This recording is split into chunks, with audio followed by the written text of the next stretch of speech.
They say blood is thicker than water, but on a cold Tuesday night in October, in a forgotten town tucked between the mountains and the rain, a 17-year-old boy proved that courage runs thicker than both. He lay bleeding on the floor of a roadside diner, his life draining out of him in a dark river across the cracked linoleum, because he stepped in front of a girl he had never met before. He did not know her name. He did not know her story. He did not know that the phone call she made with trembling, blood-slicked hands was not to the police. It was to her father. And by the time the sun crested the ridge over the quiet town of Pinewood, Oregon, the police were the least of anyone's worries. Because the horizon was not glowing with sunlight. It was glowing with chrome. 200 steel angels were coming, and they were not coming to visit. But before the thunder, before the army of leather and steel descended on a town that had never seen anything louder than a 4th of July parade, there was a girl. And the girl had been running for 3 weeks. Maren Hartley was 16 years old, and she had spent her entire life being someone's daughter. Not just anyone's daughter. She was the only child of Silas Hartley, the man they called Iron Hand, founding president of the Steel Angels Motorcycle Club. A man who commanded an army of riders across 11 states, men who would lay down their lives at a single word from his mouth. He stood 6'4" with a beard like iron filings and arms thick as railroad ties covered in ink, that told stories of roads traveled and debts collected, and a life lived entirely outside the lines that ordinary people drew around themselves. He was rich. He was powerful. He was feared in every biker bar from Reno to Seattle and respected in clubhouses across the country. He had given Maren everything a girl could want: a roof over her head, food on the table, men who would protect her with their last breath. Everything except a choice. Maren did not want the leather. She did not want the clubhouse with its permanent haze of cigarette smoke and whispered conversations that stopped the moment she entered a room. She did not want the armed escorts to school the way her classmates looked at her with a mixture of fascination and fear. The way teachers never called on her because they did not want trouble with her or father. She did not want the way grown men twice her size would avert their eyes when she passed, not out of respect for her, but out of fear of him. She did not want to be a princess in a kingdom built on gasoline and silence. She wanted to choose her own life. She wanted to walk into a room and be nobody's daughter, nobody's leverage, nobody's responsibility. She wanted to disappear. So 3 weeks ago, on a night when the moon hung low over the Nevada desert and her father slept in the room down the hall, Maren Hartley became a ghost. She packed a single bag. She emptied her savings account of $1,400. She caught a Greyhound out of Reno at 4 in the morning, slipping out the back door of the clubhouse while the prospects on night watch were distracted by a poker game in the garage. In Sacramento, she ditched her phone in a trash can outside the bus station. In Medford, she cut her hair short in a gas station bathroom, watching the dark strands fall into the sink like pieces of the life she was leaving behind. Her reflection stared back at her, a stranger with storm cloud blue eyes and a jaw set with determination. She was going to become nobody. She was going to build a life that belonged to her alone. But the road had other plans. 3 weeks of cheap motels and cold bus stations and meals made of vending machine crackers had turned 1,400 hours into 23. Her clothes smelled like diesel exhaust and stale coffee. She had blisters on her feet from boots that were never made for walking boots, designed for standing on the foot pegs of a motorcycle, not for trudging through rain-soaked parking lots and endless bus station corridors. And then at a Greyhound stop in Portland, she made the mistake that would change everything. She grabbed the wrong bag. The Portland bus station was a cathedral of exhaustion. Fluorescent lights buzzed overhead, casting everything in a sickly yellow pallor. The air smelled of floor cleaner and desperation. Maren had been on the road for 18 hours straight, her eyes burning, her mind foggy with the kind of fatigue that turns the world into a series of disconnected images. The bags looked identical. Black nylon duffels. No name tags, the kind of generic luggage that 1,000 travelers carry through 1,000 bus stations every day. Her bag had been sitting on the seat beside her. When she got up to use the restroom, another passenger must have moved it. When she came back, she grabbed the nearest black duffel, slung it over her shoulder, and walked out into the Portland rain without a second thought. She did not realize the mistake until she was 2 hours south. A farmer heading to Eugene had offered her a ride in the bed of his pickup truck, And Marin had accepted because the next bus was not until morning and the temperature was dropping. She sat with her back against the gate watching the Oregon pines blur past in the gray afternoon light, the rain misting against her face. She unzipped the bag to find a sweatshirt. What she found instead made her blood freeze. It was not her clothes. It was not her toothbrush or her dog-eared copy of the novel she had been reading to pass the hours. Inside were bundles of cash. Thousands of dollars wrapped tight in rubber bands stacked in neat rows like bricks of compressed paper.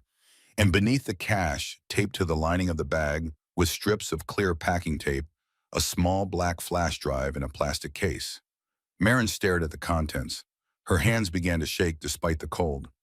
She had grown up in the shadow of the outlaw world. She had seen men pass envelopes under tables in the back room of the clubhouse. She had overheard conversations in coded language that she was never supposed to understand.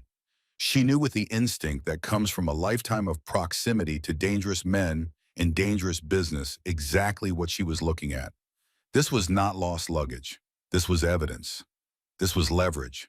This was the kind of thing that got people buried in shallow graves in the Oregon woods. She zipped the bag shut with trembling fingers. Her first instinct was to throw it out of the truck, let it tumble into the ditch alongside the highway and become someone else's problem. But even as the thought formed, she knew it would not work. If someone was looking for this bag, they would trace the Greyhound manifest. They would find the pickup driver who had given a ride to a girl with short hair and a leather jacket. They would follow the trail, and at the end of that trail, they would find her. The only way to stay safe was to keep moving, to figure out what she was carrying so she could figure out how to give it back without ending up dead. Marin knocked on the rear window of the kebab. The farmer slowed down at the next intersection, and she climbed out with a wave of thanks, her boots splashing in the puddles along the shoulder of the road. She was 60 miles from Portland, 80 miles from Eugene, standing at a crossroads in the middle of nowhere with a bag full of cash and secrets and absolutely no idea what to do next. A rusted sign pointed down a narrow two-lane road. Pinewood, Oregon, population 2,847. Marin started walking. Pinewood was the kind of town that existed in the margins of America. It sat in a valley between two ridges of the Cascade foothills, surrounded by dense Douglas fir forests that pressed in on all sides like dark green walls. The main street was 4 blocks long, anchored by a hardware store run by a man named Gus, who had been old for as long as anyone could remember, and a barber shop with a striped pole that had not spun since the motor burned out in 1998. There was a white clapboard church with a bell that rang at 6 every morning, and a bar called the Rusty Nail that closed at 10 on weeknights, because there was nobody left to drink past 10. The population sign at the edge of town read 2,847, but that was optimistic. Half the houses on the back roads had been empty since the lumber mill closed in 2003. The young people left for Portland or Eugene or anywhere that had a future. The old people stayed because they had nowhere else to go. Pinewood was a town that time had forgotten and progress had skipped over. A place where the most exciting thing in recent memory was the high school football team making the state quarterfinals 2 years ago. They lost by 31 points, but the town still talked about it like it was the moon landing. Marin arrived on foot just as the sun was setting behind the western ridge. Her sedan, a $900 beater she had bought with cash in Eugene, sat abandoned 3 miles back on Route 9 with a blown tire and no spare. She had walked the rest of the way in the rain, the black duffel bag over her shoulder growing heavier with every step. By the time she reached the edge of town, night had fallen. The streets were empty. The only light came from a squat, flat-roofed building where Route 9 met the highway that led to everywhere else. A neon sign buzzed in the rain, Rosie's Diner, 24 hours. The second word was burned out, giving the sign a lopsided, tired look that matched the building perfectly. Marin stood in the parking lot for a long moment, rain streaming down her face and weighed her options. She had $23, a bag full of someone else's secrets, a car with no tire 3 miles back, no phone, no plan, and somewhere out there, someone was looking for what she was carrying. Through the smeared glass of the diner window, she could see a warm yellow glow. A figure moved behind the counter. One customer sat in a booth near the window, an old man with white hair working on a piece of pie. It looked safe. It looked ordinary. It looked like exactly the kind of place where nothing ever happened. Marin pulled the hood of her leather jacket over her head, gripped the strap of the duffel bag, and walked inside. The bell above the door chimed with a tired little jingle. The diner smelled like burnt coffee and industrial cleaner, and the faint, permanent ghost of bacon grease that had seeped into the walls and the ceiling tiles and the very bones of the building. The floor was checkered black and white scuffed and stained by decades of boots and spilled coffee. The booths were red vinyl cracked with age, the foam padding showing through like old wounds. A jukebox sat in the corner unplugged and gathering dust. The clock on the wall showed 11:14. Outside, the rain drummed against the windows in silver sheets. Behind the counter stood a boy. He was tall and thin, maybe 17, with shaggy brown hair that fell over his eyes like a curtain he was hiding behind. He wore a flannel shirt over a white undershirt. The sleeves rolled up to his elbows in an apron that had seen better days. His sneakers had holes near the toes. His hands moved with practiced efficiency as he wiped down the counter with a rag that looked like it needed its own cleaning. His name tag said Callum. He did not look up immediately when the door chimed. He was used to the sound, the occasional trucker hauling lumber down from the mountains, the odd insomniac who could not sleep and did not want to be alone, the rare lost traveler who had taken a wrong turn off the interstate and ended up in a town that was not on most maps. They came, they ordered coffee, they left. Nobody stayed in Pinewood on purpose. But when he did look up, something made him pause. The girl who had walked in was young, maybe 16, with short dark hair that looked like it had been cut in a hurry, uneven around the edges, sticking up in places where the scissors had not been steady. She wore a leather jacket at least 2 sizes too big for her, the sleeves hanging past her knuckles, and battered combat boots that were dark with rain. She carried a black duffel bag slung over one shoulder, and the weight of it pulled her frame to one side like a ship listing in rough water. But it was her eyes that stopped him. They were sharp, storm cloud blue, and they moved across the room with a precision that was almost military. She scanned the corners, the exits, the old man in the booth, the hallway to the restrooms. She clocked everything in 2 seconds flat, the way someone does when they have been trained, or when they have been hunted. Marin slid into a booth near the back, positioning herself so she could see both the front door and the hallway to the restrooms. She set the bag on the seat beside her, one hand resting on it like she was protecting something precious or something dangerous. She did not take off her jacket. Callum walked over with a menu and a glass of water. The menu was laminated and sticky, the edges curling with age. Black coffee. Marin's voice was steady but quiet, the voice of someone who had learned to take up as little space as possible. And fries if you have them. We always have fries, Callum said. He paused. She was not looking at him. She was watching the parking lot through the window, watching the rain come down in silver sheets against the neon glow. Rough night, he said. It was the most he had said to a customer in weeks. He was not sure why he said it. Maybe because she looked the way he felt most days. Alone, Pine. Tired, a long way from anywhere that mattered. Marin looked up at him. For a second, something shifted behind those guarded eyes. A flicker of surprise, maybe. Or recognition. The recognition of one invisible person seeing another. Two people who had spent their lives being overlooked, suddenly visible to each other, in the fluorescent glow of a diner that smelled like burnt coffee and forgotten dreams. Just passing through, she said. Callum glanced at the window. He could see her car in the parking lot sitting crooked with a flat tire like a wounded animal. She was not just passing through, but he did not push it. He went back to the counter and poured her coffee. Black, no sugar. He dropped a basket of fries in the oil. The oil sizzled and popped a sound as familiar to him as his own heartbeat. Callum Wren had been invisible his entire life. Not in the supernatural sense. In the worst sense. The kind where people look right through you like you are a window they are trying to see past. He was 17 years old. He worked the graveyard shift at Rosie's Diner 4 nights a week. He made $7.25 an hour, plus whatever tips the insomniacs and truckers left behind, which was almost never more than loose change and silence. He had a quiet voice and a habit of looking at the floor when adults spoke to him.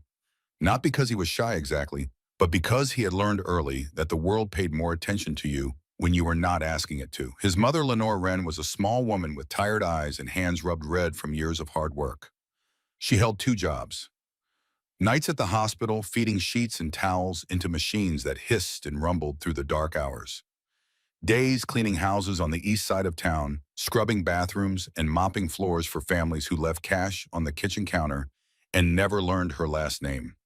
She had raised Callum alone since he was 9 years old. That was the year his father climbed into the family's Ford Taurus and drove away without a word, without a note, without even the dignity of a goodbye. The car came back 6 months later, abandoned in the driveway with a blown transmission and a busted head gasket. A final insult wrapped in rusted metal. His father did not come back with it. Callum had been trying to fix that car ever since. Every Saturday morning, rain or shine, he was in the driveway with a socket wrench and a second-hand Haynes manual, pulling apart the engine piece by piece and putting it back together. The neighbors thought it was a hobby. His mother thought it was therapy. Callum knew the truth that neither of them would say out loud. He believed in some deep and irrational corner of his heart that if he could fix the car, he could fix everything. That if the engine turned over, maybe the world would turn over too. Maybe the emptiness his father had left behind would fill in like a pothole patched with fresh asphalt. Maybe his mother would stop working 2 jobs. Maybe the house would stop feeling like a place where someone was always missing. The engine never turned over, but he kept trying every Saturday, every week, because Callum Wren did not know how to quit on something, even when the something had already quit on him. He brought Marin her coffee and fries. She wrapped both hands around the mug like she was trying to absorb the warmth through her skin, like she had not been warm in a long time. "Your tire is flat," Callum said, setting down the basket of fries. "I know.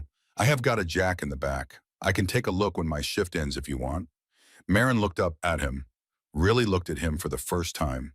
She studied his face with those careful eyes, reading him the way she had been taught to read people, looking for the angle, the motive, the hidden agenda. He was skinny, a little awkward, kind eyes behind all that hair. He was offering to help a stranger at midnight in the rain, and he was doing it because he did not know how not to. There was no angle. There was no motive. He was just a boy who saw someone who needed help and could not look the other way. "You do not have to do that," Marin said. "I know," Callum replied, and he almost smiled. It was a small thing, barely a twitch at the corner of his mouth. But it was real. It was the most honest expression she had seen on a human face in 3 weeks. He went back behind the counter. Marin ate her fries, slowly sipping her coffee. For the first time in 3 weeks, the knot in her chest loosened. Just slightly. There was something about this place. This sad little diner in this forgotten town. This boy with his dish rag and his quiet kindness. It made her feel like she could breathe. That feeling lasted exactly 4 minutes. The bell above the door chimed again. The air in the diner changed. It was not a sound, it was a shift. Like the barometric pressure dropping before a storm. Like the moment before lightning strikes, when every hair on your body stands on end and the air tastes like copper. Marin felt it before she saw it. Her hand moved instinctively to the bag beside her. 4 men walked in. They were not locals. They were older mid-20s wearing expensive streetwear that looked absurdly out of place in a diner that smelled like burnt grease and desperation. 2 of them were thick, heavy-set, with the flat eyes of men who had done ugly things and would do them again without hesitation. The third was wiry and twitchy, his eye darting around the room like a rat looking for an exit. But it was the 4th man who made Marin's blood turn to ice. He was lean with sharp cheekbones and a tattoo of a scorpion crawling up the side of his neck.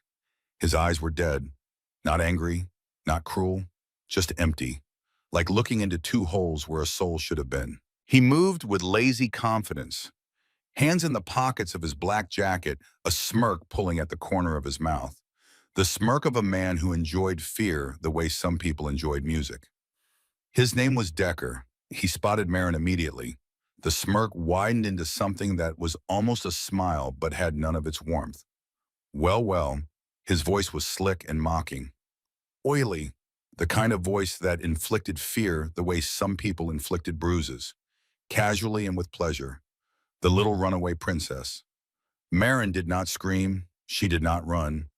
She had been raised in a world where fear was a weapon and showing it was the same as handing someone a loaded gun. She set her coffee down slowly. She gripped the edge of the table until her knuckles went white. "Leave me alone, Decker." Her voice was flat, controlled. I told you people, I am done. You do not get to be done, sweetheart. Decker stepped closer.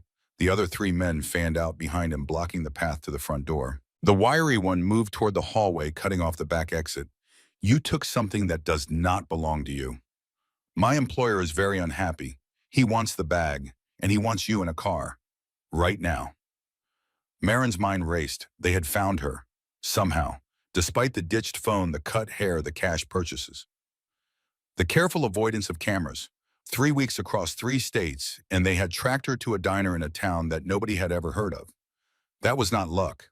That was not resources. That was information. Someone had told them where she was. She filed that thought away. There would be time to figure out who later. If there was a later, she spoke loudly, making sure the old man in the corner could hear every word. I grabbed the wrong bag at the bus station. It was an accident. I will give it back. But I am not getting in a car with you. That is not how this works, Decker said. Then we have a problem. Because there is an old man right there with a phone, and the police station is 5 minutes away. You want to add kidnapping to whatever your boss is already wanted for. It was a calculated bluff. She did not know if Pinewood even had a police station, but she was buying seconds, stretching the moment. Her eyes flicked to the old man in the corner booth. His name was Walt. He had been coming to Rosie's every Tuesday night for cherry pie in silence for the past 15 years. He was 73 years old, a retired postal worker who had seen enough of the world to know trouble when it walked through the door. His weathered face was tight with alarm. One gnarled hand was already reaching into his coat pocket for his phone. Decker's dead eyes narrowed. He was not used to resistance. He was especially not used to it from a teenage girl. Last chance, princess. Get up, bring the bio, walk out that door, or this gets ugly. Marin stared at him. She did not move. No. The word hung in the air like grenade with the pin pulled. Behind the counter, Callum Wren had stopped breathing. He had watched the whole thing unfold with a growing dread that started in his stomach and climbed into his throat like something alive. He knew he should stay out of it. These men were dangerous, clearly dangerous. The kind of dangerous that did not exist in Pinewood. The kind that came from a world Callum had only seen in movies and news reports. The smart thing to do was duck into the back office, call 911, and hide behind the fryer until the police arrived. That was what any reasonable person would do. That was what his mother would want him to do. Stay safe, Callum. Do not be a hero. Heroes end up in hospitals. But then he saw Decker's hands shoot forward. He saw the man grab the girl's wrist across the table, fingers digging into her skin with a grip that looked like a vise made of bone. He saw Decker yank her forward, pulling her half out of the booth. He saw the pain flash across her face, quickly smothered because she was too proud or too stubborn to give Decker the satisfaction of seeing her hurt. And he saw her eyes. It was not just fear. It was the look of someone who knew with cold certainty that if she walked out that door, she was never coming back. It was the look of someone about to vanish. Callum Wren did not think. He did not calculate the odds. He did not weigh the risks or consider the consequences. He did not ask himself whether this was smart or brave or stupid. He just moved. He vaulted over the counter. It was a move he had imagined 100 times during long, boring shifts. Hands on the formica swing, the legs overland on the other side. He had never actually done it before. His sneaker caught the edge of a coffee pot and sent it crashing to the floor in an explosion of glass and brown liquid. But he stuck the landing. He put himself between Marin and Decker. His chest was heaving. His hands were shaking. He was holding a dirty dish rag in one fist like it was a weapon, a sword, a shield, something more than what it was. Let her go. His voice cracked on the second word. He was terrified. Every nerve in his body was screaming at him to run, to hide, to be invisible again. But his feet were planted on the checkered floor, and he was not moving. He was not moving because something deeper than fear, something that lived in the marrow of who he was, would not let him stand behind a counter while a girl was taken. Decker stared at him. For a long moment, the diner was completely silent, except for the hum of the refrigerator and the rain hammering on the roof. Then Decker laughed. It was a cold, dry sound, like stones scraping together. Look at this. The busboy wants to play hero. He released Marin's wrist and turned his full attention to Callum. His dead eyes measured the boy the way a wolf measures prey. Go pour some coffee, kid. This is grown-up business. Let her go, Callum said again. Louder this time. Steadier. I am calling the police. Old Walt's voice rang out from the corner booth. His hands were shaking, but he had his phone out and was jabbing at the screen with arthritic fingers. That was the trigger. Decker moved fast, faster than Callum expected. He pulled a collapsible baton from inside his jacket and flicked it open with a sharp metallic snap. The sound alone was enough to make Callum's blood go cold. A mechanical click that promised pain the way a cocking hammer promises death. But Decker did not go for the old man. He swung at Callum. The baton caught Callum on the forearm with a crack that echoed through the diner. Pain exploded up his arm, white-hot and searing like someone had pressed a branding iron against his bone. He gasped, staggering back. But he did not go down. Adrenaline raw and animal surged through him like electricity. He shoved Decker backward with both hands, hard. Harder than he knew he could push. Decker stumbled, genuinely surprised by the force. Get him! Decker snapped at his men. Run! Callum yelled at Marin. Go out the back. Marin scrambled out of the booth, grabbing the bag. But the wiry man was blocking the hallway, and one of the heavy-set thugs was lunging toward her from the side. Callum threw himself at the closest man, the one going for Marin. They crashed into a table, sending salt shakers and napkin holders and bottles of ketchup and mustard flying. Glass shattered, condiments sprayed across the floor. Callum fought with everything he had, wild and desperate throwing punches that had no technique but plenty of fury. He caught the man square on the jaw with a right hook that surprised them both. The thug stumbled, momentarily stunned, but there were 4 of them, and they were professionals. Marin did not run. She could have. The hallway was momentarily clear, while the wiry man rushed to help his friends with Callum. She could have sprinted out the back door into the rain and the dark and disappeared. She had spent 3 weeks running. She was good at it. But she watched Callum, the skinny kid she had known for 15 minutes, fighting 3 men twice his size. Because he could not stand by while someone was taken. He was getting beaten badly. A fist caught him in the ribs. A knee drove into his thigh. He kept swinging, kept fighting, but he was losing ground fast. Marin made a decision. She grabbed the nearest heavy object she could find. A full glass bottle of ketchup, the old-fashioned kind, thick and heavy. She gripped it by the neck, swung it with both hands, and brought it crashing down on the back of the nearest thug's skull. The bottle did not break like in the movies. It connected with a dull, wet thud that vibrated up her arms. The man crumpled instantly, hitting the floor like a sack of wet cement. But the distraction cost Callum his focus. He turned toward the sound for a fraction of a second. That was when Decker came from behind. He had put the baton away. In his hand now was a knife, a 6-inch switchblade with a matte black handle. The blade caught the harsh fluorescent light. Marin saw it first. No, she screamed. Callum turned. Too late. Not enough. The blade punched into his side just below the ribs on the left. It went in deep. Marin heard the sound, a wet, intimate sound that she would hear in her nightmares for years to come. The sound of steel entering flesh, of something being broken that could never be fully repaired. Callum gasped. The air left his lungs all at once, like someone had ripped the plug out of a balloon. He looked down at the knife in Decker's hand, still buried in his side, and his expression was not pain. It was surprise. Pure, uncomprehending surprise, as if his body had not yet informed his brain what had happened. Decker pulled the blade free. The blood came immediately. Dark, fast, terrifyingly warm. It soaked through Callum's flannel shirt and spilled over his hand as he clutched his side.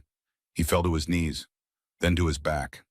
The diner floor was cold against his skin. A mosaic of shattered glass spilled ketchup and his own blood spreading in a slow, dark pool. Decker kicked him once in the chest with cold efficiency. Callum's head cracked against the tile. Stupid kid, Decker spat. Sirens, distant but closing. Old Walt had gotten through. The police were coming. We have to go. The wiry man's eyes were darting to the window.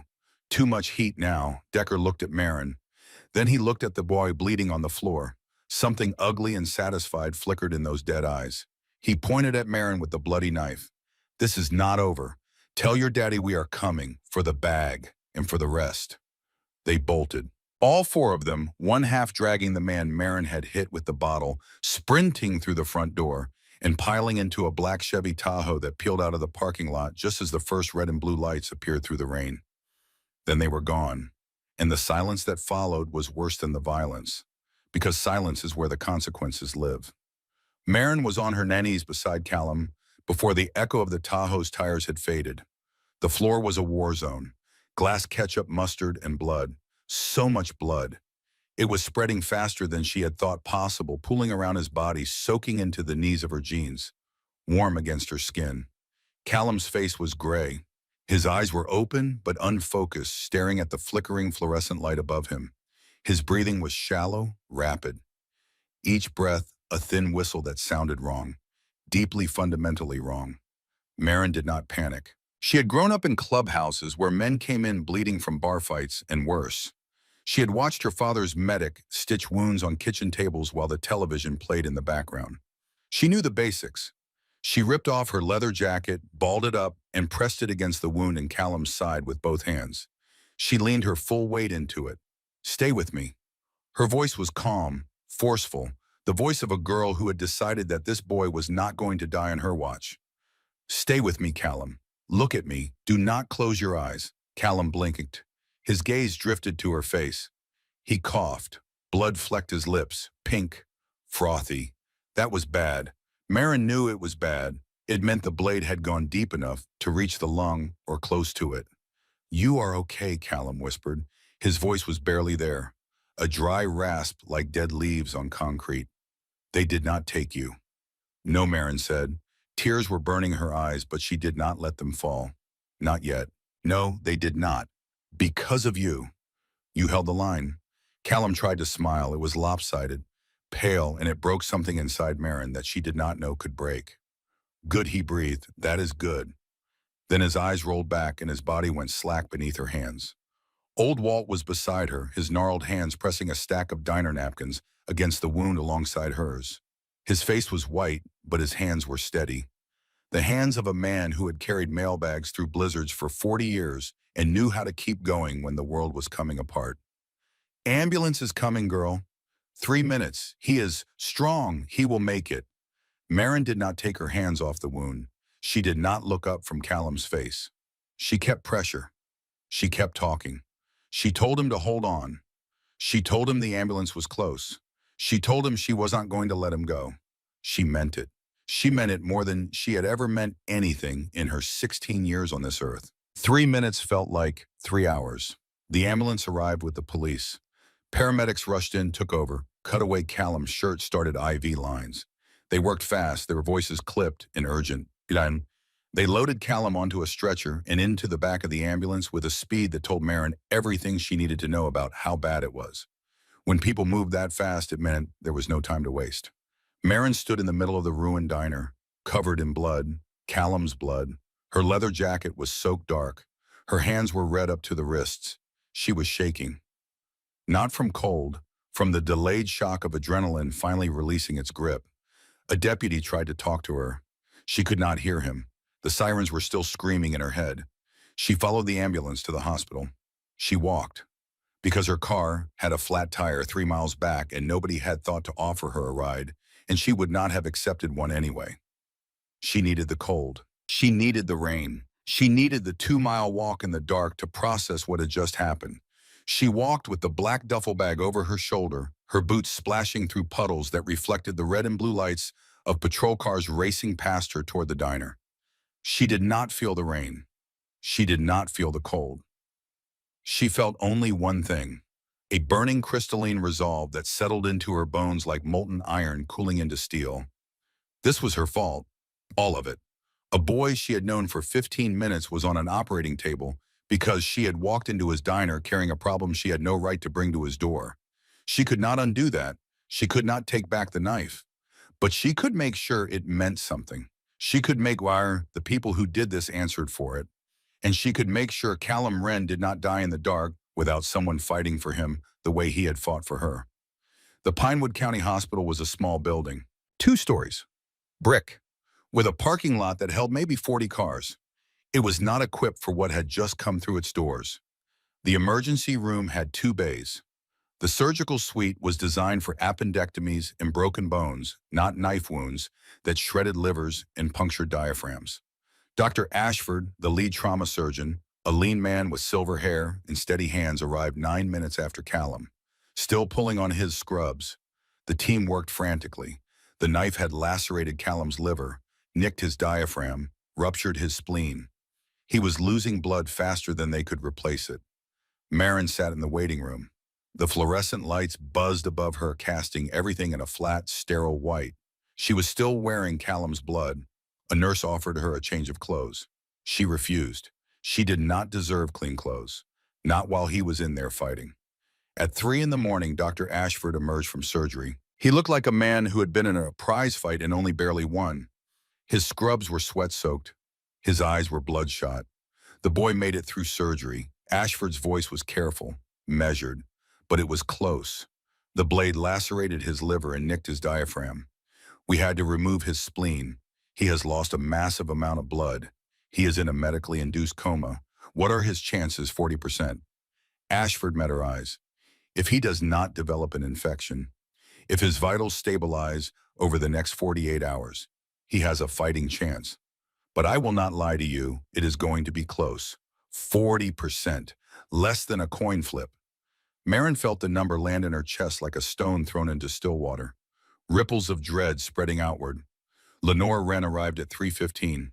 She was a small woman, thin with tired eyes and hands red and rough from years of hard work. She came in a coat thrown over her nightgown. Her hair unbrushed her face, a mask of terror that Marin recognized because she had seen it in the mirror 30 minutes ago.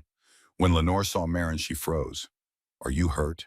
Because that was the kind of woman she was. Even in the worst moment of her life, her first instinct was to care for someone else. No, ma'am, Marin said. This is not my blood. It is Callum's. He saved my life tonight. Lenore's face crumbled. She collapsed into a chair, pulling a rosary from her coat pocket. The beads clicked softly between her fingers, a tiny rhythmic sound that filled the silent waiting room like a heartbeat. Marin sat down across from her. She could not leave. She tried to explain that help was coming, that the medical bills would be covered. But how do you explain to a terrified mother that a biker army is descending on her town because her son was brave enough to stand up? You do not explain. You just sit with her. You hold the silence. You share the weight. They sat together through the darkest hours of the morning. Two strangers bound together by a boy's courage and a pool of blood on a diner floor. Lenore prayed. Marin watched the clock. The minutes crawled like wounded animals. And then Marin made the call that would change everything. She had a cheap prepaid phone she had bought in Eugene 3 weeks ago. She had never used it. She had kept it for one purpose. A phone number she had memorized and sworn she would never dial unless the world was ending. The world was ending. She walked to the corner of the waiting room. She dialed. It rang twice, yeah. A deep voice. No hello, no greeting, just a single syllable that sounded like gravel rolling in a cement mixer. Marin closed her eyes. She had not heard that voice in 3 weeks. It sounded like home. It sounded like safety, and it sounded like everything she had been running from. Daddy, she whispered the word. The silence on the other end was instant and absolute. It was the silence of a man whose entire body had gone rigid, whose heart had stopped between beats. Marin, where are you? Are you hurt? No, I am okay. But Daddy, they found me. Decker and his crew, the ones who work for Blackwell, they tracked me down. I am on my way. The words came fast, automatic, with the force of a freight train. Wait, Marin said. And here it was, the moment that separated Marin Hartley from every other club daughter, every other runaway, every other girl who called her father for help. She did not just call for rescue. She set the terms. Daddy, listen to me. A boy saved me tonight. He works at a diner. He is 17 years old. He stepped between me and Decker and took a knife for me. He is in surgery right now, and they are telling me he might not make it. She paused. Her voice did not waver. He does not know who I am. He does not know who you are. He just saw a girl in trouble and he stood up. He bled for me, Daddy. When Silas spoke again, his voice was different. The sharpness was still there, but beneath it was something raw, something ancient, the voice of a man who understood sacrifice the way a priest understands prayer. What is his name? Callum. Callum Wren. Is he still breathing? Barely. Tell the doctors to do everything. Tell them money is no object. Tell them Silas Hartley is paying every bill. Marin took a breath, and then she drew the line in the sand. You come for him, not for me. The words hung in the air between them, separated by 300 miles of highway and a lifetime of complicated love. You come because a boy is dying for doing the right thing, and you come within the law. No rivers, no ditches, no disappearances. You come right or you do not come at all. The pause was long. She could hear him breathing. She could hear faintly the sound of boots on concrete. He was already moving. You do not give me orders, Marin. I am not giving you an order. I am asking you to be the man I used to believe you were. Another pause. Longer. We are coming. Silas said the words slowly, deliberately, like a man making a vow. All of us. The line went dead. Marin lowered the phone. Her hand was shaking. She looked at Detective Whitford, a tired-looking man with thinning hair and a nicotine stain on his index finger, who had arrived to take her statement and was watching her from across the room with a mixture of suspicion and unease. Who was that? Whitford asked. Your father. Marin nodded. Is he coming to pick you up? Marin looked out the window at the dark, empty parking lot. The rain had not stopped. It streamed down the glass in silver rivulets, distorting the glow of the streetlights. He is coming, Marin said quietly, but he is not coming alone. It started around 5:30. The first hint of gray light was touching the eastern sky, just enough to separate the mountains from the clouds. Deputy Harris was parked on Route 9, drowsy, half asleep in his cruiser, with the radar gun in his lap. He was not watching for speeders. He was fighting to keep his eyes open after a long night of taking statements and processing a crime scene at a diner that had never seen anything worse than a drunk trucker. He was not watching for what came instead. He felt it before he heard it. A tremor, subtle at first, like a heavy truck on a nearby road. The coffee in his cup holder rippled. The rearview mirror vibrated. Then came the sound. It started low, a drone like a swarm of hornets far away. But it grew, it deepened. It turned into a roar that was not a roar but a thunder. A rolling, continuous thunder that shook the windows of his cruiser and rattled the fillings in his teeth. V-twin engines, the distinctive syncopated heartbeat of American iron. Not one, not 10, hundreds. Harris looked in his side mirror. His jaw dropped. Cresting the hill 2 miles back, a wall of headlights appeared. They stretched across both lanes of the highway. 3 abreast. Running lights blazing like the eyes of an advancing army. The lead bike was a massive custom Harley Road King. Blacked out, ape-hanger handlebars. A rider who looked less like a man and more like a monument carved from granite and leather. Harris fumbled for his radio. Dispatch, this is Harris on Route 9. We have a situation. By the time the sun fully broke over the ridge, the roar had consumed Pinewood. Citizens waking for work peered through their curtains and saw something out of a fever dream. A river of black leather and polished chrome rolling down Main Street, shaking the autumn leaves from the trees, rattling the windows of the hardware store, drowning out the church bells that rang at 6 every morning. They turned onto Elm Street, toward the hospital. Marin heard them before she saw them. She was standing in the window of the waiting room. Lenore was asleep in the chair behind her, finally claimed by exhaustion. The first light of dawn was coloring the sky in shades of ash and steel. Then the glass began to vibrate. The sound rose from the earth like something alive. A rumble that grew into a growl that grew into a roar that shook the pictures on the walls. Marin pressed her hand against the window. She felt the vibration through her palm, through her bones. They came around the corner in a wave, row after row of motorcycles, headlights blazing, chrome gleaming in the early light. They filled the parking lot. They spilled onto the street. They lined the sidewalks. 200 machines, 200 men, arranged in perfect rows like soldiers on a parade ground. At the front, the massive Road King killed its engine. The silence that followed was deafening. 200 engines cut out in a wave one after another. The silence spreading through the formation like a held breath. Silas Hartley dismounted. He was everything Marin remembered and everything she had been running from. 6'4", beard like iron filings, arms thick as railroad ties covered in ink that told stories of roads and brotherhood and a life lived outside the lines. He took off his helmet and hung it on the handlebar. He walked straight toward the sliding glass doors.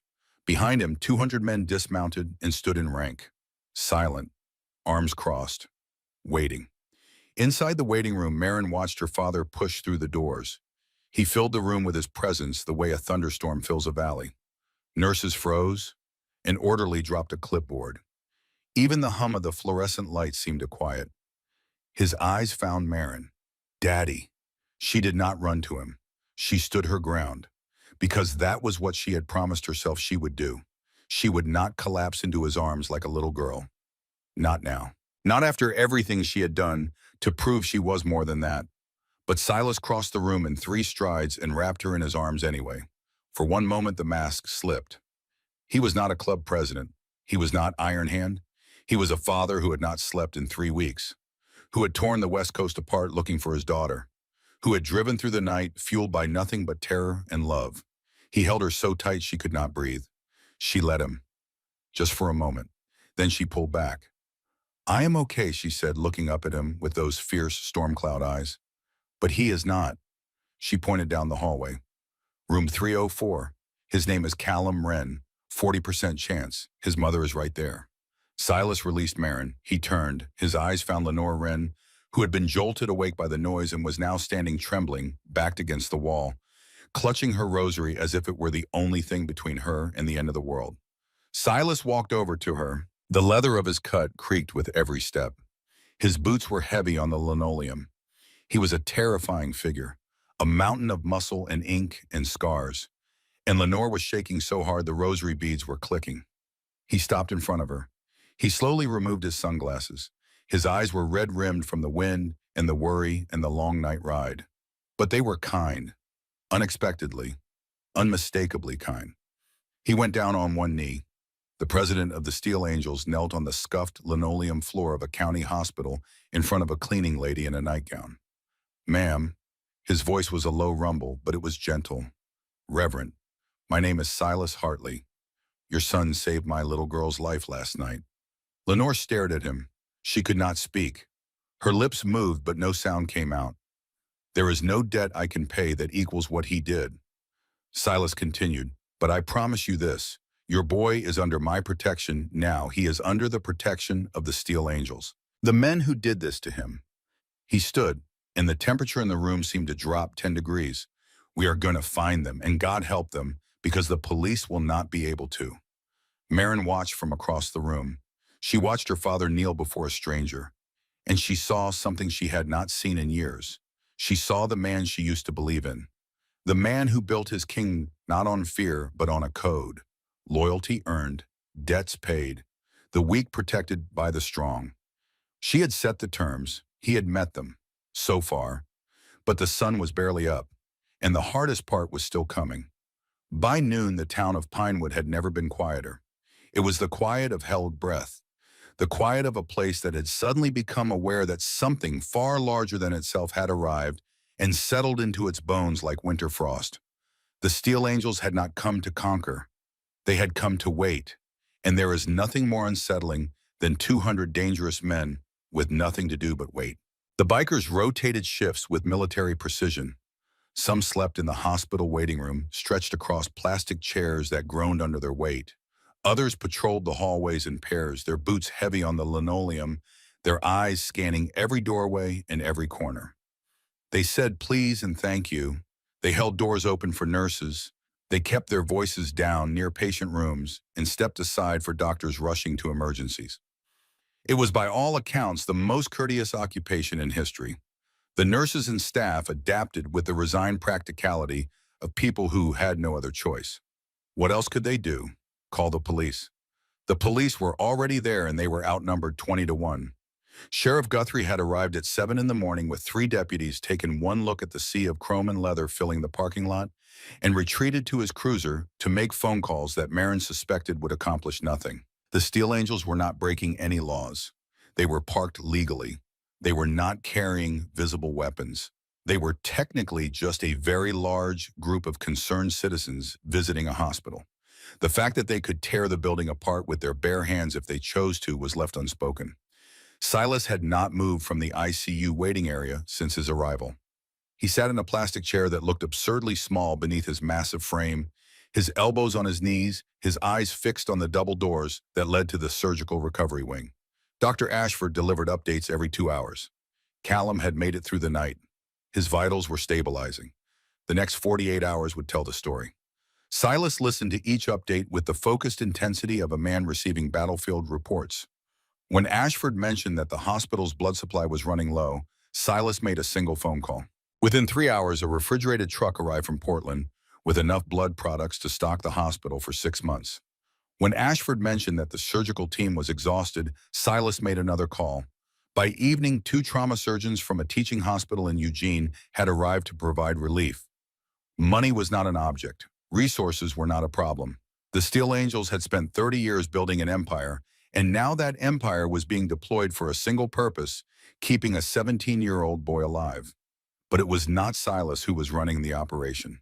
It was Marin. She had not slept since the diner. She had not changed out of her blood-stained clothes. She had refused every offer of food, every suggestion that she rest every attempt by her father's men to take care of her, the way they had been taking care of her since she was born. She did not want to be taken care of. She wanted answers. The black duffel bag sat on the floor beside her chair, and inside that bag was a flash drive that had already cost one boy his spleen and possibly his life. Marin needed to know what was on that drive. She needed to know why Desmond Blackwell had sent 4 men across 3 states to retrieve it, and she needed to know how they had found her in a town that did not appear on most maps. Because that was the question that had been burning in her mind since Decker walked through the diner door. How did they find her? She had been careful. She had ditched her phone in Sacramento. She had paid cash for everything. She had avoided cameras, avoided credit cards, avoided anything that could leave a digital trail. She had changed her appearance and changed her route and never stayed in one place longer than a night. And yet Decker had found her in 3 weeks, across 3 states, in a diner at the edge of a town that time had forgotten. That was not luck. That was not resources. That was information. Someone had told them where she was. At 2 in the afternoon, while her father was in conference with Sheriff Guthrie and the hospital administration, Marin slipped away from the waiting room. She found a small administrative office on the first floor, empty except for a cluttered desk and an ancient desktop computer that looked like it had not been updated since the Clinton administration. A nurse named Ruth, a kind woman with gray hair and tired eyes, had given her the password without asking questions. Ruth had seen the blood on Marin's clothes. She had seen the girl's face when they wheeled Callum into surgery. Some things did not require explanation. Marin closed the door. She locked it. She pulled the flash drive from the duffel bag and plugged it into the computer. The drive contained 3 files: a spreadsheet, a PDF, a video. She opened the spreadsheet first. It took her less than 30 seconds to understand what she was looking at. And when she did, the blood drained from her face.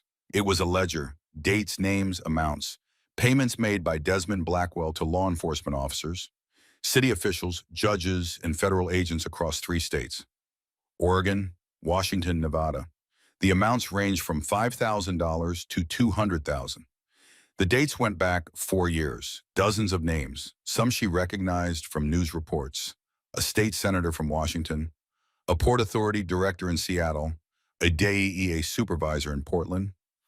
Then a name jumped off the screen and hit her like a fist to the stomach: Detective Raymond Whitford, Pinewood County Sheriff's Department, monthly payments of $3,000, 4 years running. Last payment dated 6 days ago. Marin stared at the screen until the letters blurred. Detective Whitford, the tired-looking man with the nicotine stain on his finger who had arrived at the hospital to take her statement. The man who was at this very moment investigating the stabbing at Rosie's diner. The man who had access to every piece of evidence, every witness statement, every detail of the case. He was on Desmond Blackwell's payroll. Everything Whitford learned went straight back to Blackwell. Every move the police made, Blackwell would know about before it happened. Every piece of evidence they gathered, Blackwell would have time to counter or destroy. The investigation was compromised from the inside.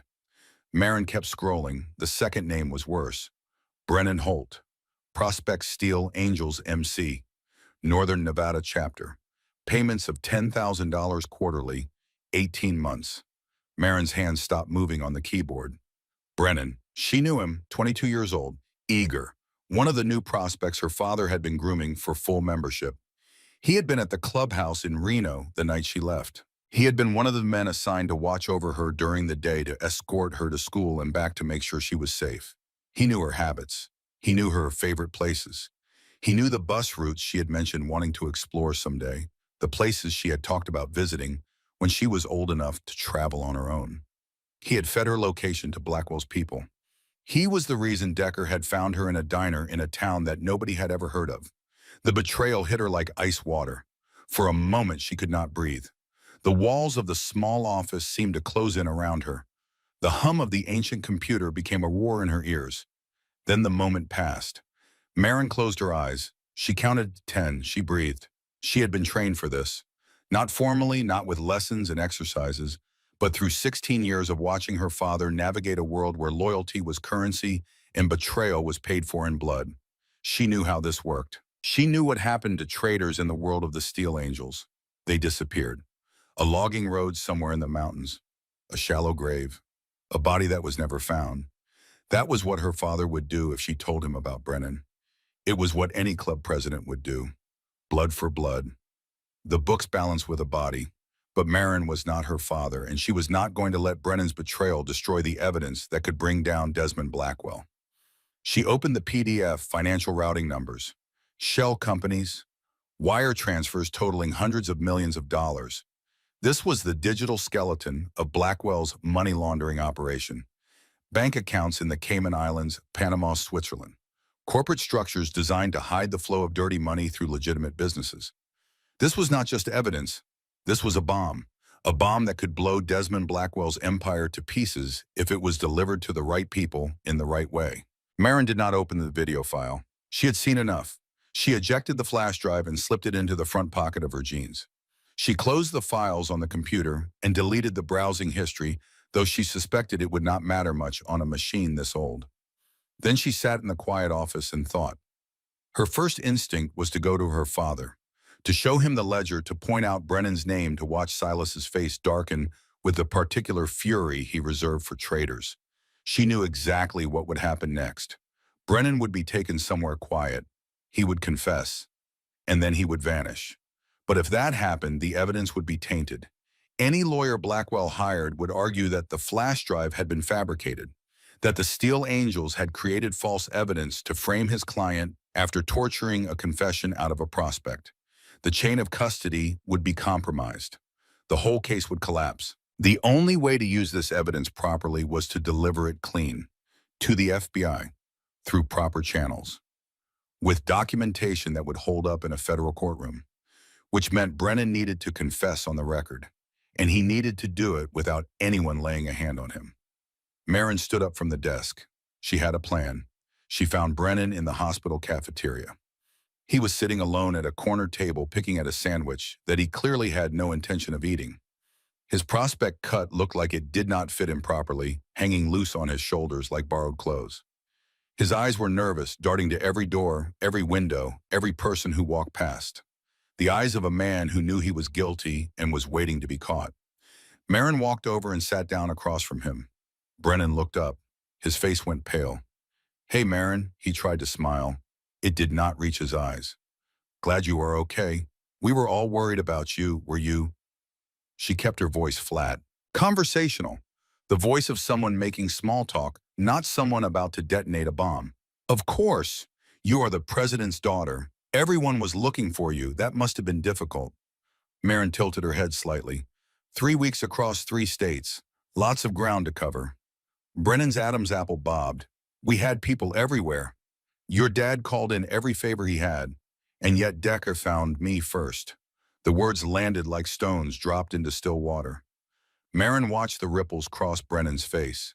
Fear, guilt, the desperate calculation of a man trying to figure out how much she knew. "That was bad luck," Brennan said. His voice was not steady anymore. "Wrong place, wrong time. You know how it is? I know exactly how it is." Marin leaned forward. She placed both hands flat on the table palms down the way her father did when he was about to deliver a verdict. I know that you have been receiving $10,000 every quarter for the past 18 months. I know that the money came from Desmond Blackwell through a shell company registered in Nevada. I know that you were the one who told them where I was. Brennan's face crumbled. The mask fell away all at once, and beneath it was nothing but naked terror. His mouth opened and closed. His hands started to shake. I do not know what you are talking about. You are a bad liar, Brennan. You always were. Marin reached into her pocket and pulled out her prepaid phone.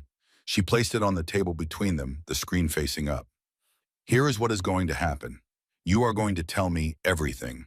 How they recruited you, how much they paid you, how you communicated with them, everything. And if I do not, then I walk out of this cafeteria and I tell my father everything I just told you. She let the words hang in the air. Brennan knew what that meant. Everyone in the Steel Angels knew what happened to traitors. There would be no trial, no appeal. Just a long ride into the mountains and a hole in the ground that no one would ever find. Or Marin continued, you talk to me, you tell me everything. And maybe, just maybe, you get to walk away from this. Not as a Steel Angel, not as anything close, but alive. Do you understand what I am offering you? Brennan stared at her. He was 22 years old. He had joined the club because he wanted to belong to something bigger than himself. He had taken the money because it was easy, because Blackwell's people had promised him that no one would get hurt, because he had convinced himself that feeding them information about the president's daughter was not really betrayal if nothing bad happened to her. But something bad had happened. A 17-year-old kid was in a hospital bed with a 40% chance of survival because Brennan had sold out a girl who trusted him. The weight of that settled onto his shoulders, and Marin watched him crack. They said nobody would get hurt. His voice was barely a whisper. He spoke through his fingers, his hands covering his face. They said they would grab the bag and let you go. I did not know about the knife. I did not know about any of it. Tell me everything, Marin said. And she pressed record. It took 27 minutes. Brennan confessed to everything. The initial approach by one of Blackwell's intermediaries at a bar in Reno. The first payment deposited into a bank account that Brennan had opened under a false name.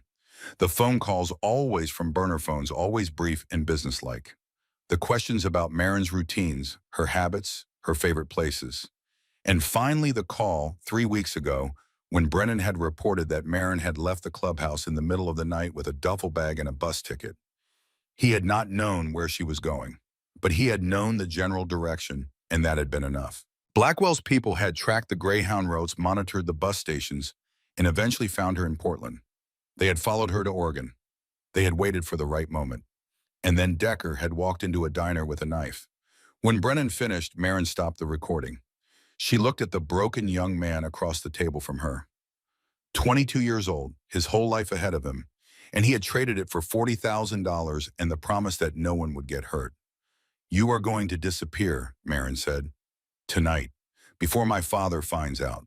You are going to get on a bus and go somewhere far away, and you are never going to contact anyone from the club again. Do you understand? Brennan nodded. His eyes were wet. What about the recording? The recording goes to the FBI, along with everything else on that flash drive. It is going to bring down Blackwell and everyone who ever took a dollar from him, including Detective Whitford. Brennan's head snapped up. Whitford? The cop. He is on the same ledger you are. $3,000 a month for 4 years. Brennan let out a breath that was almost a laugh. Almost, but not quite.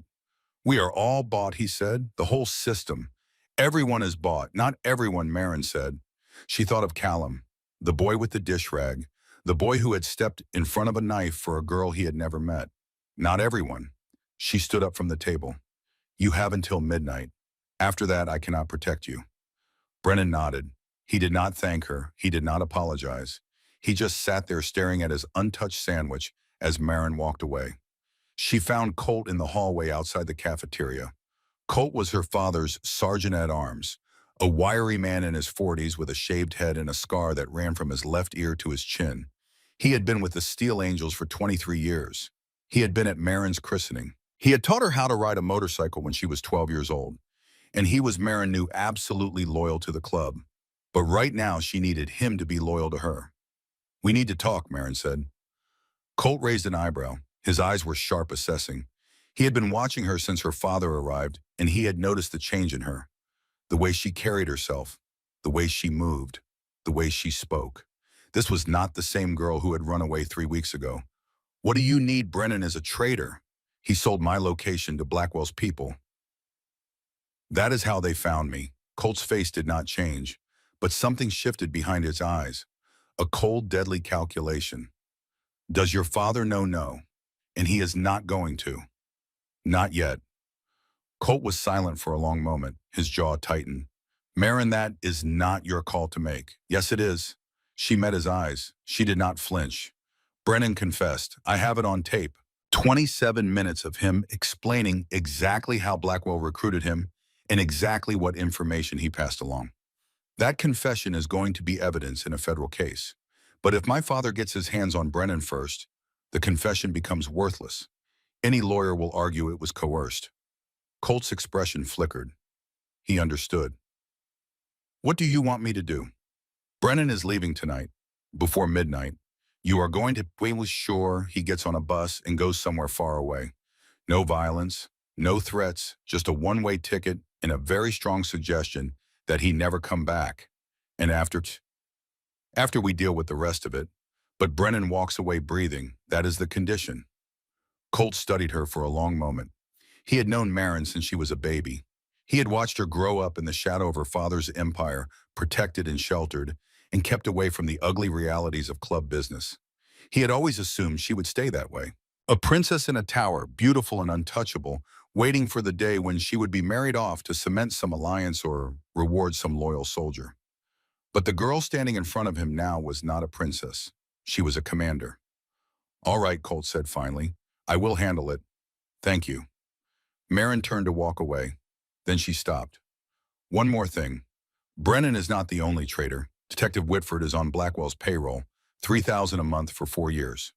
Colt's face darkened. That explains a lot. It means we cannot trust the local police. Everything goes federal. FBI only. Make sure my father understands that. Colt nodded.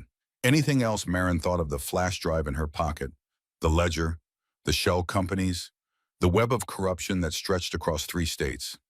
Yes, get me a meeting with my father. Tonight, after Brennan is gone.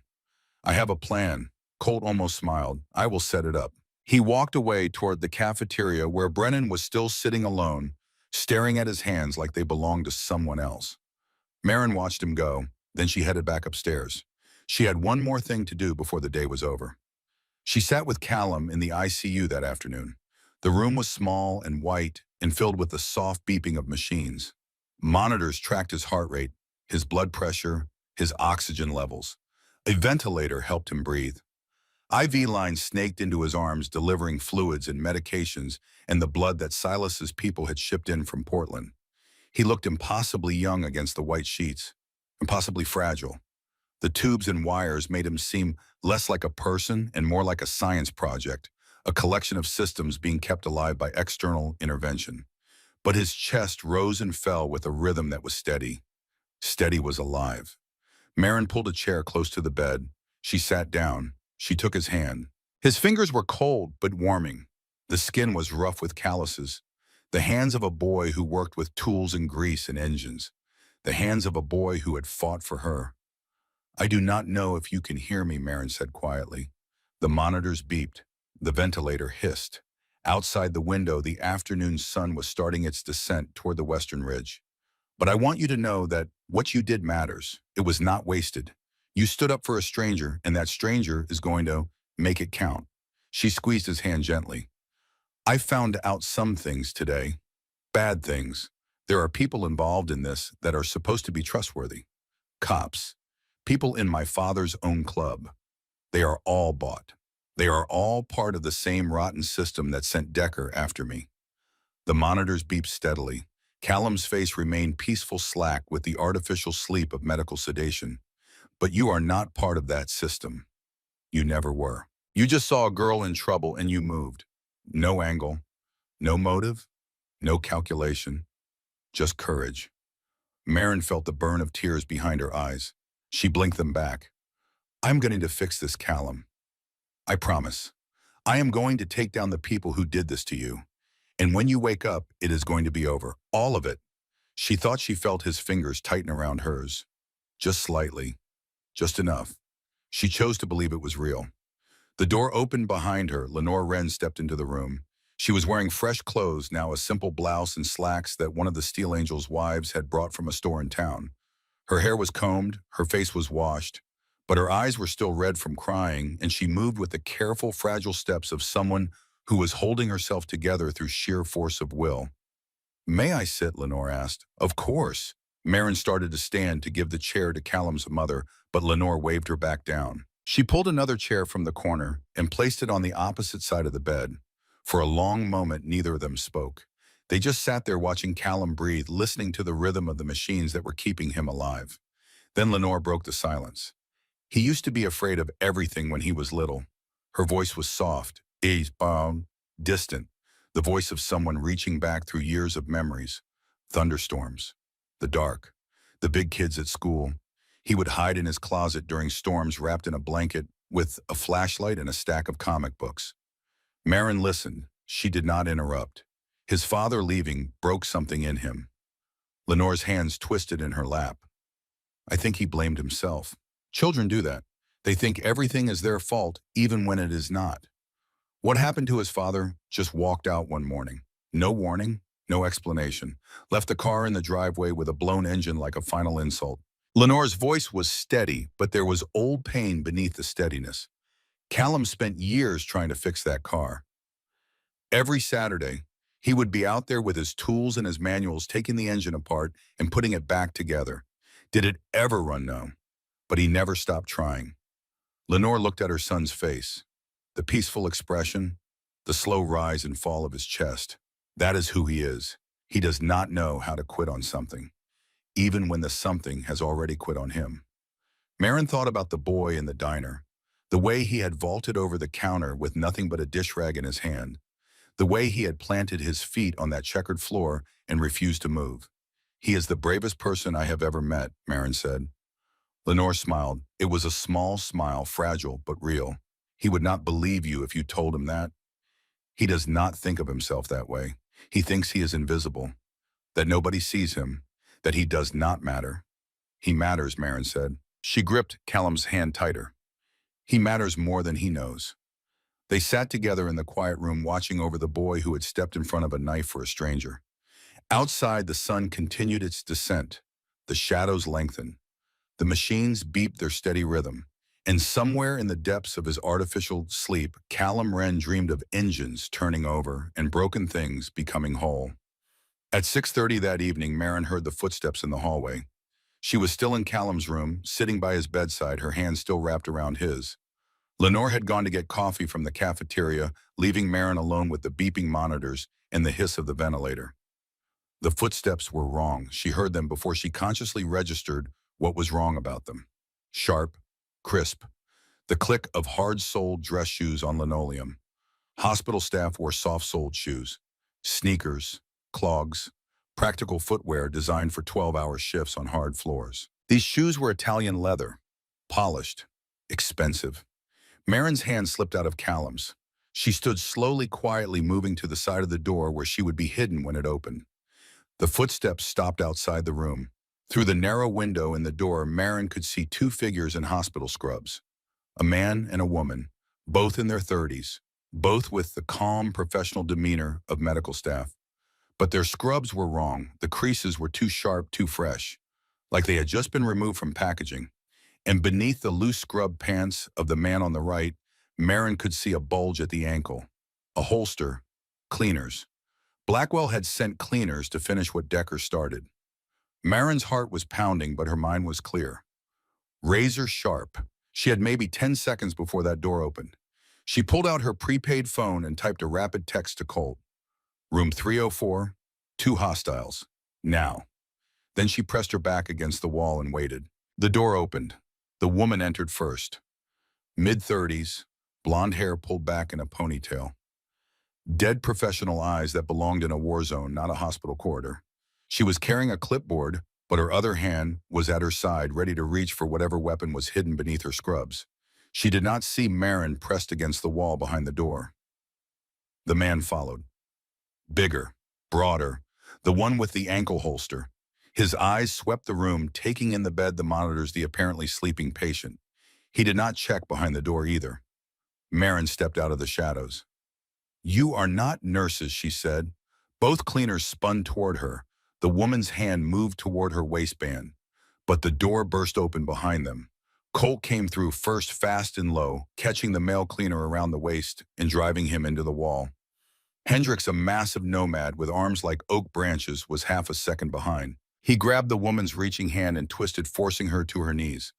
The whole thing took 8 seconds. 8 seconds and both cleaners were on the floor, zip-tied, a suppressed pistol skittering across the linoleum toward Marin's feet. She picked up the pistol with the hem of her shirt, careful not to leave fingerprints. She checked the chamber. Loaded, ready to fire. They had come to kill a boy in a hospital bed. A boy who was unconscious, defenseless, surrounded by machines keeping him alive. She looked down at the cleaners. The woman's face was pressed into the linoleum. The man was struggling against Colt's weight, but it was futile. Marin pulled out her phone. She had been recording since the moment the door opened. She stopped the recording. Clear video, faces visible, weapon in frame, timestamp in the corner. Evidence. "Hold them for the FBI," Marin said. Her voice was cold, controlled. Not the local police, not Detective Whitford. FBI only. Colt looked up at her from where he was pinning the male cleaner to the floor. "You got it." Hendricks was already pulling out his phone to make the call. Marin stepped back and looked at Callum, still asleep in his bed, oblivious to how close he had come to never waking up. They had almost killed him. While he lay helpless, while the machines breathed for him, they had come to put a bullet in his head and walk away. The fury that rose in Marin was cold and clean and absolutely clear. This was not over. Not by a long way. She met with her father at 9 o'clock that evening. They sat in a small conference room on the hospital's second floor. Silas on one side of the table, Marin on the other. Colt stood by the door, arms crossed, watching. The flash drive sat between them like a grenade with the pin pulled. Marin had spent the past hour laying out everything she had discovered. The ledger, the payments, Detective Whitford, Brennan, the cleaners who had come to kill Callum in his hospital bed. Silas had listened without interruption. His face had grown darker with every revelation. By the time Marin finished, his hands were clenched into fists on the table, the knuckles white with suppressed rage. "Brennan," he said. The word was a growl, low, dangerous, a prospect I trusted, a man who broke bread at my table. "He is gone," Marin said. "I sent him away. Night before you found out." Silas's eyes snapped to her face. "You did what I sent him away." He confessed on tape. 27 minutes. Everything Blackwell's lawyers need to know, that the evidence was obtained legitimately. "You let a traitor walk away." Silas's voice was rising. "A man who sold out my daughter, who got a boy stabbed, and you let him walk away." "I saved the evidence," Marin shot back.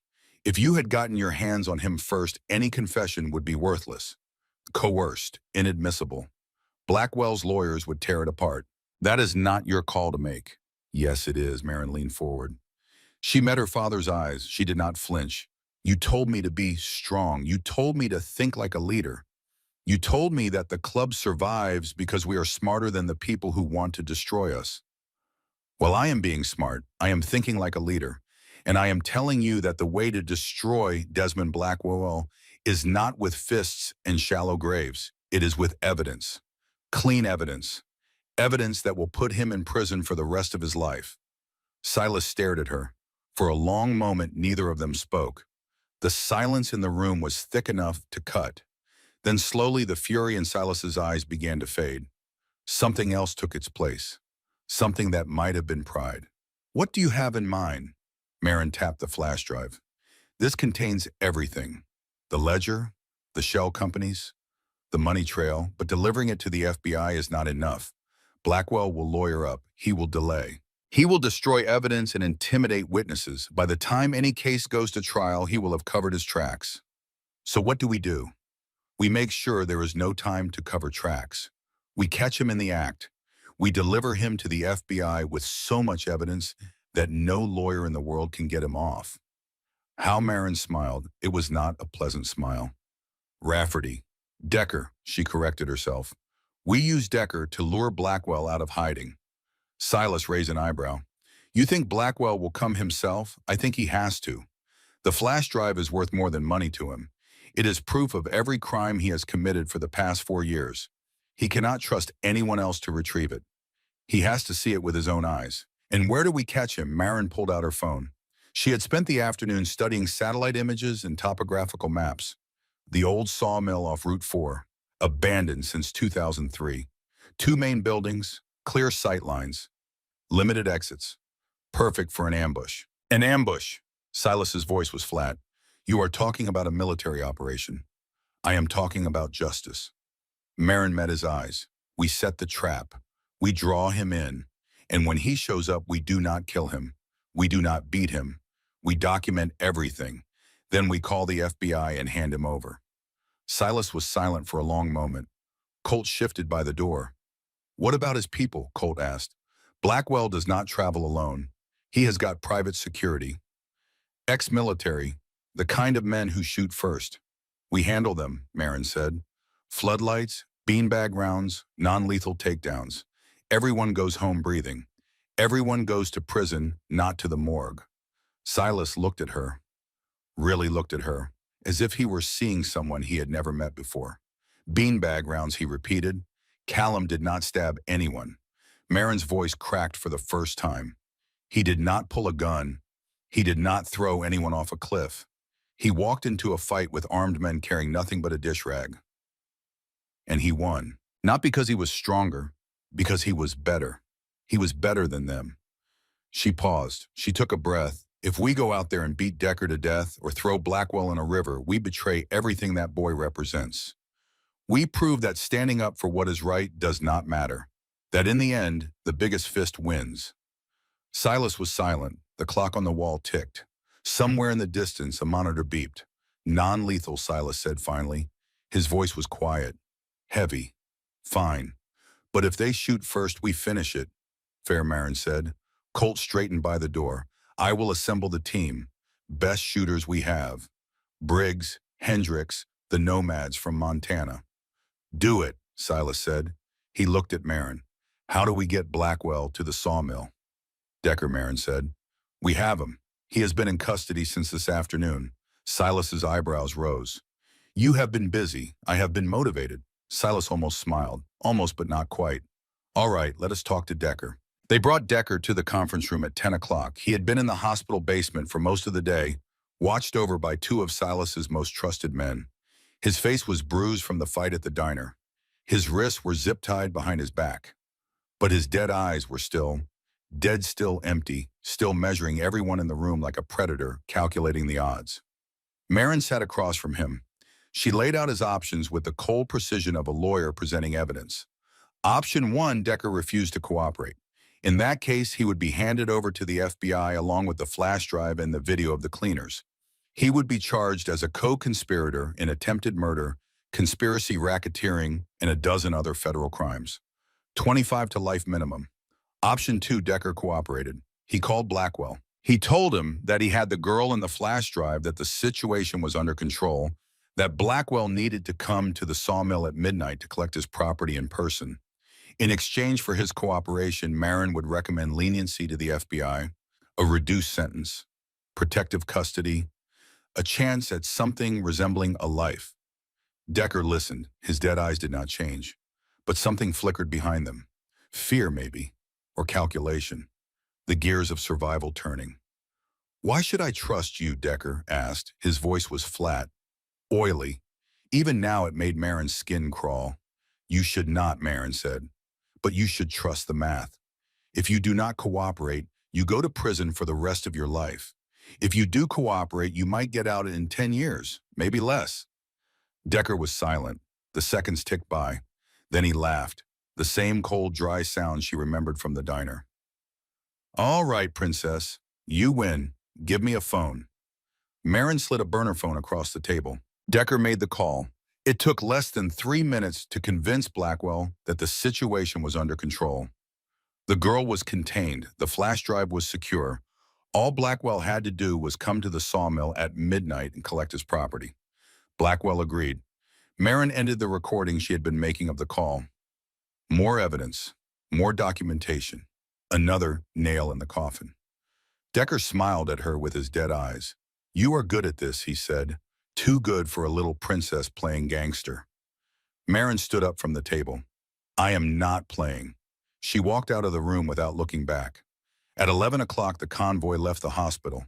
20 motorcycles running dark, their engines muffled as much as possible. They took the back roads, avoiding Route 9, avoiding anywhere they might be spotted by Whitford or his deputies. Marin rode in a van with Colt and Hendricks.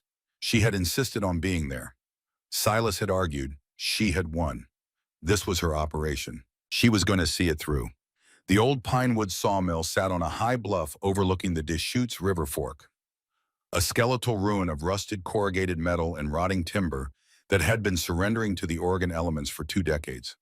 The main warehouse was a vast cathedral-like space, 2 stories of open floor beneath a lattice of steel catwalks and overhead beams. The roof was half gone, stripped away by winter storms letting in the sky and the rain. Marin arrived at 9:40, hours early. She walked through the abandoned building with a flashlight mapping the space in her mind. Catwalks, machinery positions, blind spots, choke points. She identified positions for 6 high-intensity construction lamps, each capable of throwing 14,000 lumens. She calculated sight lines. She marked positions for the nomads with their beanbag-loaded shotguns. Colt watched her work with something approaching awe. "Where did you learn this?" he asked. Marin did not look up from the map she was sketching on a piece of scrap paper. "I have been watching my whole life. I just never had a reason to use it before." By 11:30, the trap was set. The nomads were in position, hidden behind machinery and in the shadows of the catwalks. The floodlights were rigged in the rafters, wired to a single switch that Marin would hold from her position 30 feet above the floor. Each man carried a shotgun loaded with beanbag rounds. Each man also carried a sidearm with hollow points in case the world stopped listening to good intentions. Silas took his position at 11:50. He stood alone in the center of the warehouse, a solitary figure in the vast dark space lit by a single work lamp that cast his shadow across the debris like a sundial marking the final hours. Decker sat tied to a chair behind him, gagged and bruised, a prop in the final act. Marin climbed to the catwalk. The metal rungs were slick with rain and rust. She crouched behind the railing, the floodlight switch in her left hand, her phone in her right. She looked down at her father standing alone in the dark. If this went wrong, he would be first in the crossfire. The fear was there, cold and real and pressing against her chest. She pushed it down, locked it away. There would be time for fear later. Right now, there was only the plan. Colt's voice crackled in her earpiece. 2 SUVs approaching, black Cadillac Escalades, armored, military grade. Marin's stomach dropped. She had planned for 4 men, maybe 5. Not armored vehicles and professional soldiers. "Hold positions," she whispered into her radio. "Nobody moves until I say." The Escalades rolled into the loading bay like hearses, dark and deliberate. They stopped 20 yards from where Silas stood. 6 men stepped out, not street criminals, not thugs like Decker and his crew. These were private military contractors. They moved with fluid, lethal economy, checking corners, scanning darkness, suppressed carbines at the low ready, night vision goggles atop their heads. Professionals. The kind of men who had done this 100 times before. Then Desmond Blackwell stepped out. He was a disappointing figure. Small, slight, wearing a charcoal wool overcoat that probably cost more than Lenore Wren made in 6 months. Thin hands, wire-rimmed glasses, the fastidious manner of a man who viewed the world as a series of transactions. He held a black umbrella over his head, fussy and precise, even in a ruin. "You are not Decker," Blackwell said. His voice was bored, annoyed, like he had been called away from something important to deal with a minor inconvenience. "Decker is indisposed," Silas rumbled. "I am the father," Blackwell sighed. He checked his cuticles. "The biker. I was hoping to avoid all this. It is so theatrical." He gestured to his men with a lazy wave. The casual, dismissive gesture of a man ordering a drink at a restaurant. "Kill him. Find the girl, find the drive, burn the building. I have a flight to catch. 6 rifles rose. 6 red laser sights converged on Silas's chest. Marin's hand tightened on the switch. Now, she said. She threw the switch. The warehouse exploded with light. 84,000 lumens erupted from the rafters like the wrath of God.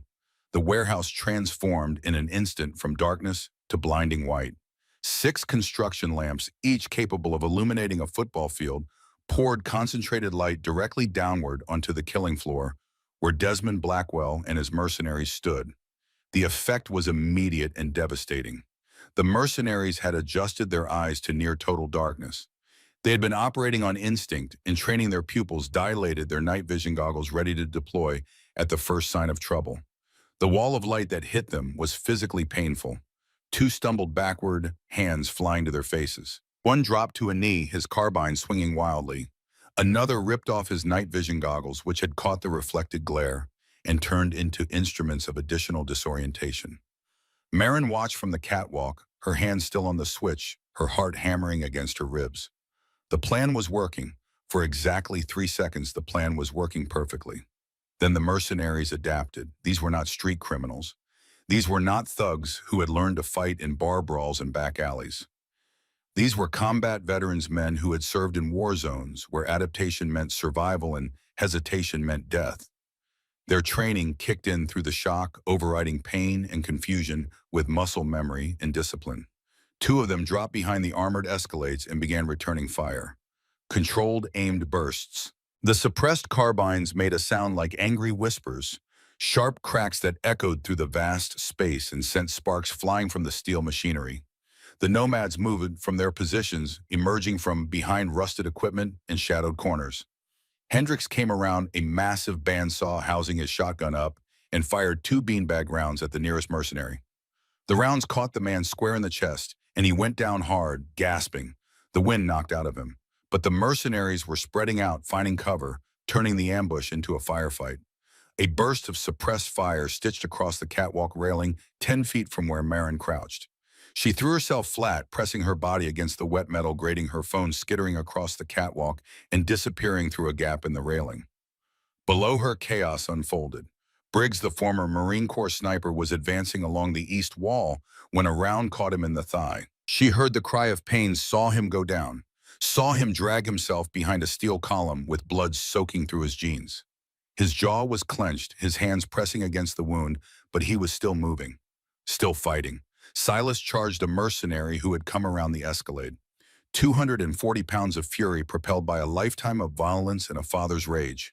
He lowered his shoulder and hit the man like a freight train, slamming him into the armored vehicle hard enough to dent the reinforced panel. But the mercenary fired as he was being hit. A round tore through Silas's leather cut and carved a furrow across his left shoulder. Blood sprayed in a dark arc. Silas roared not in pain, but in anger.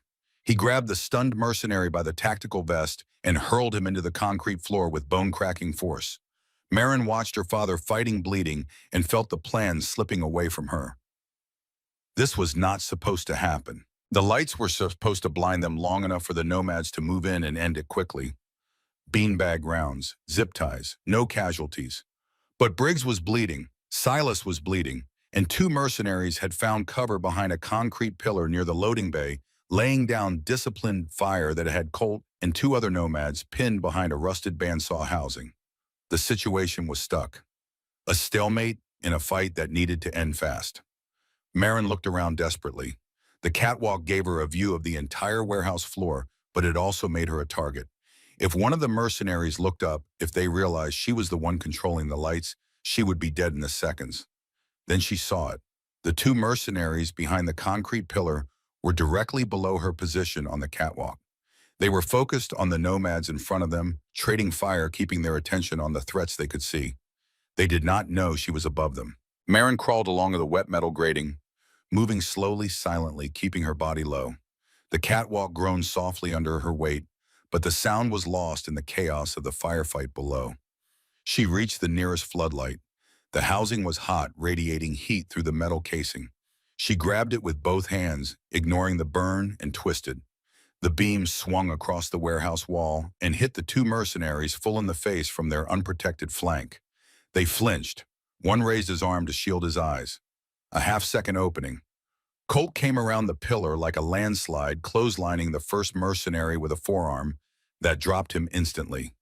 Hendricks was right behind, swinging his baton against the second man's weapon arm, then his knee, then the side of his helmet. The mercenary crumpled. Silence descended on the warehouse. The fight was over.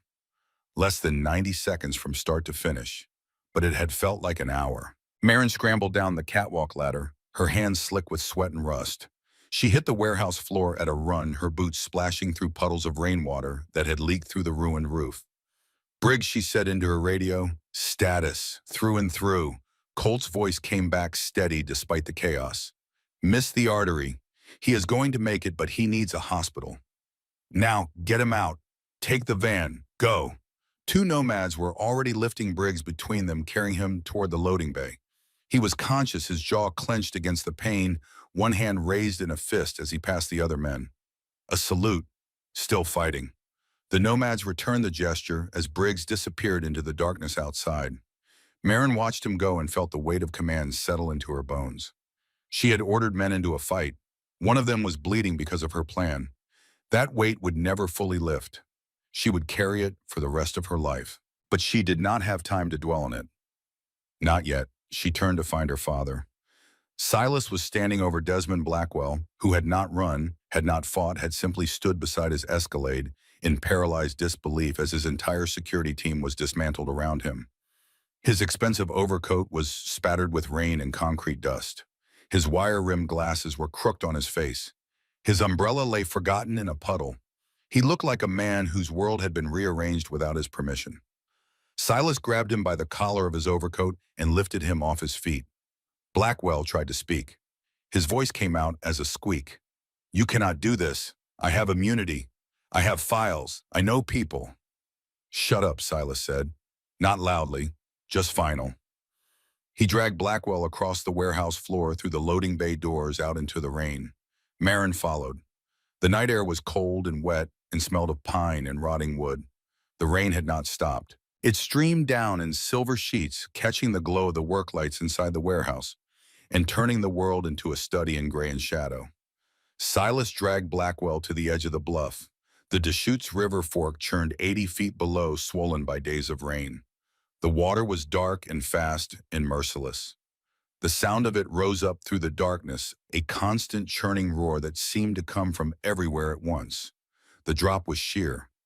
Rocks jutted from the cliff face at irregular intervals. Anyone who went over would hit them on the way down, and if they survived the fall, the current would finish the job. Silas pushed Blackwell to the very edge. The smaller man stumbled, his expensive shoes slipping on the wet grass. He caught himself at the last moment, his arms windmilling, and looked down at the black water below. "Please," Blackwell said. The word came out thin and high, stripped of every pretense. The naked sound of a man who had finally encountered something his money could not fix. "Please, I can pay you anything. Name a price." Colt appeared at Silas's side. He looked at the river, then at Blackwell, then at Silas.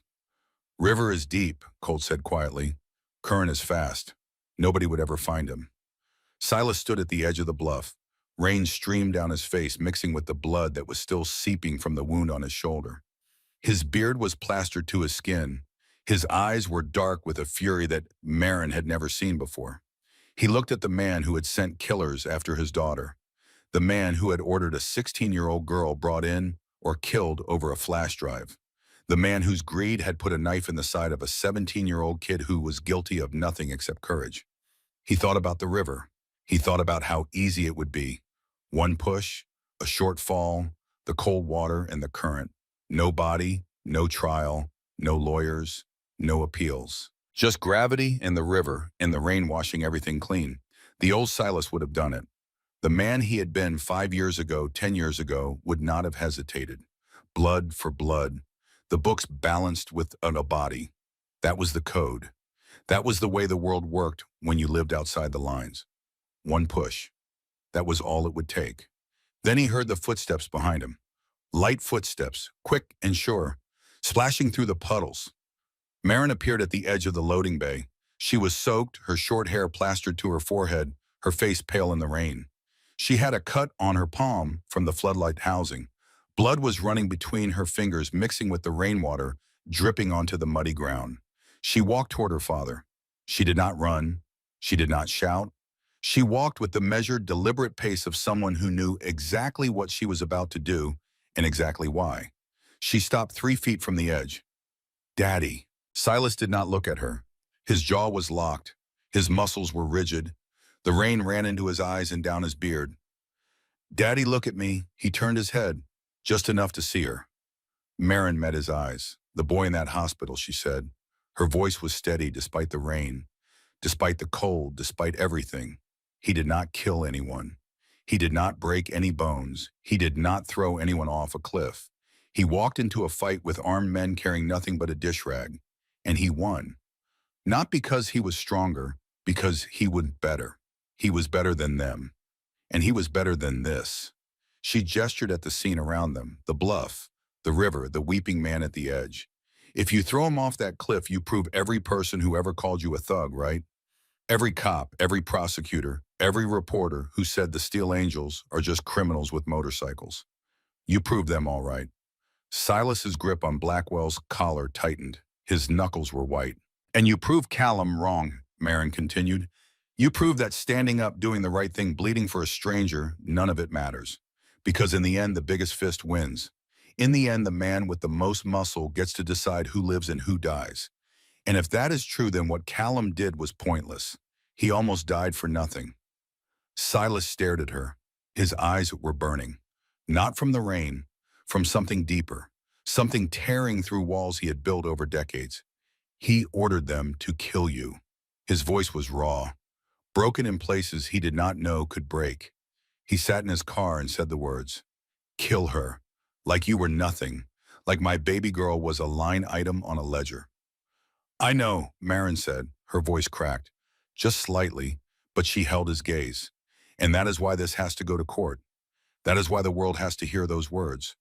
Not in a river, not in the dark, in a courtroom, on the record, where it counts." She took a step closer, close enough to touch him. "If you do this, I lose you. Not because you go to prison, because I will never be able to look at you the same way again." Her voice broke completely now. Tears were mixing with the rain on her face. "And I just got you back, Daddy. I just started seeing the man I used to believe in, the man who built something real, who lived by a code, who protected people who could not protect themselves." She reached out and put her hand on his arm, the arm that was holding Blackwell over the edge. "Do not take that away from me. Please." The silence between them was absolute. Even the rain seemed to hold its breath. Silas looked at his daughter, the girl he had raised, the girl he had protected, the girl who had run away from everything he had built because she wanted to be more than a princess in a kingdom of chrome and leather. He looked at Blackwell, whimpering at the edge of the cliff. He looked at the river, dark and hungry and waiting. He released his grip. Blackwell collapsed onto the wet ground, gasping, curling into himself like a child waking from a nightmare. His expensive coat was ruined. His glasses were gone, fallen into the mud. He wept without sound, his body shaking. Silas stepped back from the edge. He turned away from the river and faced his daughter. The rain ran between them like a curtain. "Call the sheriff," Silas said. His voice was quiet now, drained, the voice of a man who had just fought the hardest battle of his life and won by not throwing a single punch. "Tell him we have a present for the FBI." Marin pulled out the prepaid phone that Colt had given her to replace the one she had lost on the catwalk. She dialed the Portland FBI field office's 24-hour tip line. She identified herself. She described the money laundering operation. She listed the contents of the flash drive. She gave the coordinates of the sawmill. She told them to send a team quickly. She answered 3 questions. She hung up. 20 minutes, she said. Maybe less. Silas nodded. He looked at Colt. "Get the men ready to move. We are gone before the feds arrive." Colt hesitated. "What about him?" He nodded toward Blackwell, still curled on the ground. Marin walked over to the fallen man. She reached into her pocket and pulled out the flash drive, the small black rectangle that had started all of this. She crouched down beside Blackwell. He flinched away from her, his eyes wide with terror. Marin pulled a strip of duct tape from her jacket pocket. She had brought it for securing evidence. She had not expected to use it like this. She pressed the flash drive against Blackwell's forehead and taped it in place. "Hold still," she said. Would not want it to fall off. She stood up and stepped back. Blackwell lay in the mud with the flash drive taped to his head, rain streaming down his face, surrounded by the ruins of his empire. 6 mercenaries were being zip-tied and loaded into the Escalades. Decker was still in the warehouse, bound to his chair, waiting for the same fate. Marin looked at the scene and felt something she had not expected. Satisfaction. Not joy, not triumph, just the quiet, exhausted satisfaction of a job done right. "All right," Silas said. "Let us go." The Steel Angels moved out. 20 motorcycles fired up in a rippling wave of thunder. The nomads piled into the van with the wounded Briggs already on the phone with a doctor in Portland who would be waiting when they arrived. The Escalades would be left behind along with their cargo of bound mercenaries and evidence. Marin climbed into the van with Colt. She was soaked and exhausted, and her hand was still bleeding from the cut on her palm. But she was alive, and Callum was alive, and Blackwell was going to prison. She leaned her head against the cold metal wall of the van and closed her eyes. The drive back to the hospital was quiet. The rain had finally stopped by the time they arrived, leaving the world clean and washed and smelling of pine. The first hint of dawn was touching the eastern sky, turning the clouds from black to gray to pale silver. Marin walked into the hospital lobby at 6:14 in the morning. Lenore Wren was waiting for her. She looked like she had not slept. Her eyes were red. Her hands were wrapped around a paper cup of coffee that had long since gone cold. But when she saw Marin, something in her face changed. "Is it over?" Lenore asked. Marin nodded. "It is over. They have Blackwell in custody. The FBI is processing the evidence right now. The men who hurt Callum are going to prison for a very long time." Lenore's eyes filled with tears. "Thank you." "Do not thank me," Marin said. "Thank your son. He is the one who started all of this. He is the one who stood up." Lenore reached out and took Marin's hand, the one that was not bandaged. "You finished it," Lenore said. "That matters too." They stood together in the quiet lobby, 2 women bound by a boy's courage, and a night that neither of them would ever forget. Then Dr. Ashford appeared in the doorway. He looked better than he had 2 days ago, less exhausted, less worried. There was something in his face that Marin had not seen before. Hope. "His vitals stabilized overnight," Ashford said. "We are reducing the sedation. He should be waking up within the next few hours." Lenore made a sound that was somewhere between a sob and a laugh. She pressed her hand to her mouth. "Can we see him?" Marin asked. Ashford nodded. "Room 304. He is not conscious yet, but he is breathing on his own. That is a good sign." Marin and Lenore walked to the elevator together. They rode up in silence, watching the numbers climb. 2nd floor, 3rd floor. The doors opened onto a corridor that Marin had walked a dozen times in the past 2 days. Room 304 was at the end of the hall.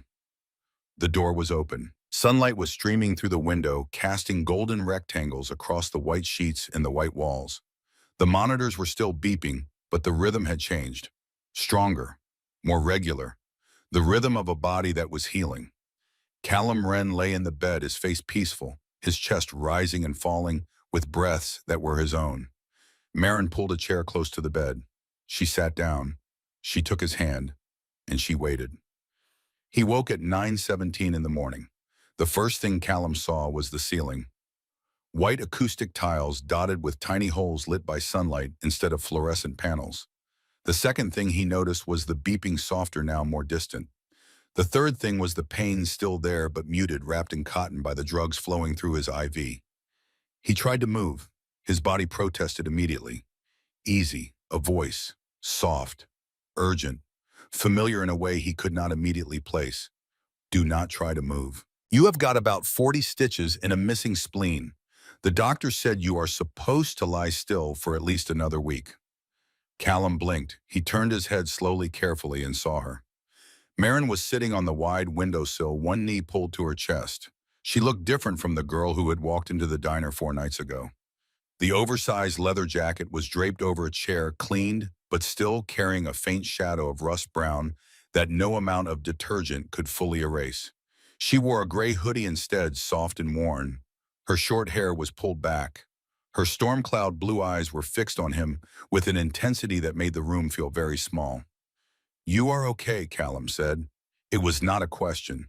It was the first thought his brain produced, the thought that had been frozen in place since the moment the world went dark on the diner floor. "Yes," Marin smiled. It was the first genuine, unguarded smile she had allowed herself in days. "I am okay." "Because of you, did I win?" Callum's voice was a dry crackle. It hurt to speak, but the corner of his mouth turned up. Marin let out a breath that was half laugh, half sob. "You won. You held the line and the cavalry came. They are gone, Callum. Decker, Blackwell, all of them. The FBI has them. It is over. Good." Callum's eyes drifted shut for a moment, the exhaustion pulling at him. "That is good." Another voice warm and breaking with emotion. Callum opened his eyes again. His mother was there. Lenore stood beside the bed, her hand pressed to her mouth, tears streaming down her face. She had not slept in 4 days. She had barely eaten. She had worn a path in the linoleum between the waiting room and the ICU. But in this moment, with her son's eyes open and focused, she looked like a woman who had just witnessed a miracle. "Hey, Mom," Callum said. Lenore collapsed forward, wrapping her arms around him as gently as she could, pressing her face into his shoulder. Her body shook with sighs that she had held back through days of terror and prayer. "My boy." Her voice was muffled against his hospital gown. "My brave, stupid, wonderful boy." Callum winced at the pressure on his side, but he did not complain. He held his mother with his free arm and let her cry. After a while, the door opened. The air shifted the way it always did when Silas Hartley entered a space. Not because he was loud, because he was a force, and forces do not need to announce themselves. He was not wearing his cut today. Just a dark t-shirt that strained across his broad chest, heavy denim jeans, and his left arm in a sling from the shoulder wound. But he could not hide what he was. He filled the doorway like a wall. His beard was the color of iron filings. His arms were mapped with ink that told decades of stories. He carried a motorcycle helmet in one hand and a small paper bag in the other. Callum's eyes widened. "You are him," he rasped. "The dad I am." Silas's voice was quiet, almost reverent, as if he were entering a church. He walked to the bedside, his boots barely making a sound on the linoleum. He looked down at the bandages, the tubes, the fragility of a 17-year-old kid who had never been in a fight before the one that nearly killed him. Silas extended his hand. It was massive, engulfing Callum's completely. But he did not squeeze. He held the boy's hand with a gentleness that seemed impossible for a man that size. "You saved my world, son." His voice was thick with an emotion he had spent a lifetime suppressing. "There are not words for that. There is not enough money in the world to pay for that. You gave me back my daughter." Callum looked at the big man. He felt the calluses on his palm, the rough geography of a life lived with fists and handlebars. "I just could not let them take her," he murmured. He had a knife. She was scared. It was not right. No, Silas agreed. It was not right. And most men would have run. Most men would have hid. He released Callum's hand. "You stood up." Silas reached into his pocket and pulled out a set of car keys. He placed them on the bedside table. "My boys went by your house," he said. "We saw the Taurus in the driveway. Transmission was shot. Head gasket was blown." Callum winced. "Yeah, I was saving up. It is fixed." Silas's voice was matter of fact, as if he were commenting on the weather. "New transmission, new engine, new paint. We even fixed the AC. It runs better than the day it rolled off the lot." Callum stared at him. The car. The car he had been trying to fix every Saturday for 8 years. The car his father had left behind like a broken promise wrapped in rusted metal. Fixed, running, whole. Then Silas reached into his other pocket and pulled out a second set of keys. Heavier.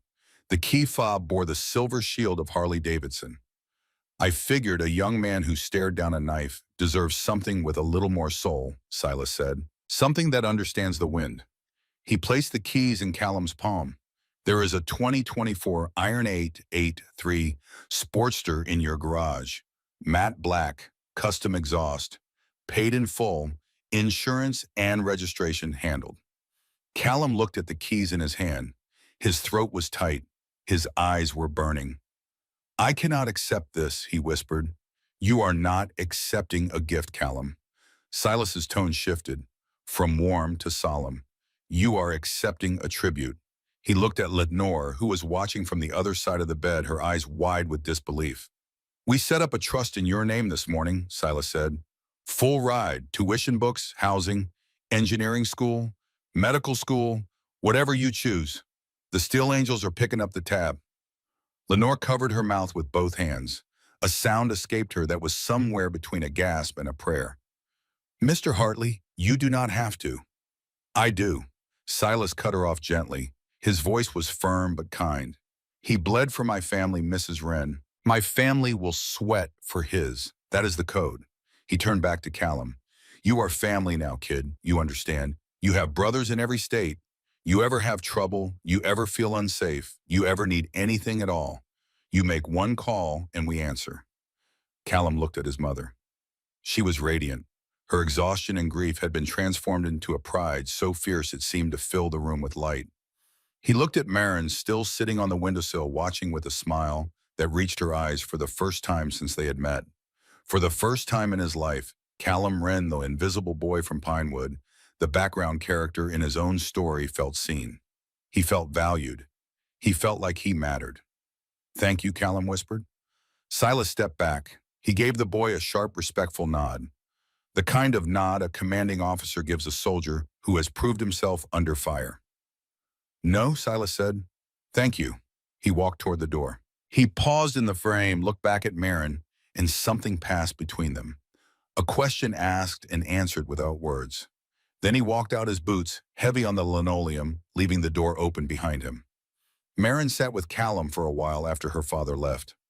Lenore had gone to call her sister to share the good news, to cry happy tears into a phone in the hallway. The room was quiet except for the beep of the monitors and the distant rumble of engines beginning to stir in the parking lot below. They are leaving, Callum asked, looking toward the window. Yeah, back to the road, back to their lives and you. The question hung in the air like a held note. Marin looked out the window at the sea of chrome and leather assembling in formation below.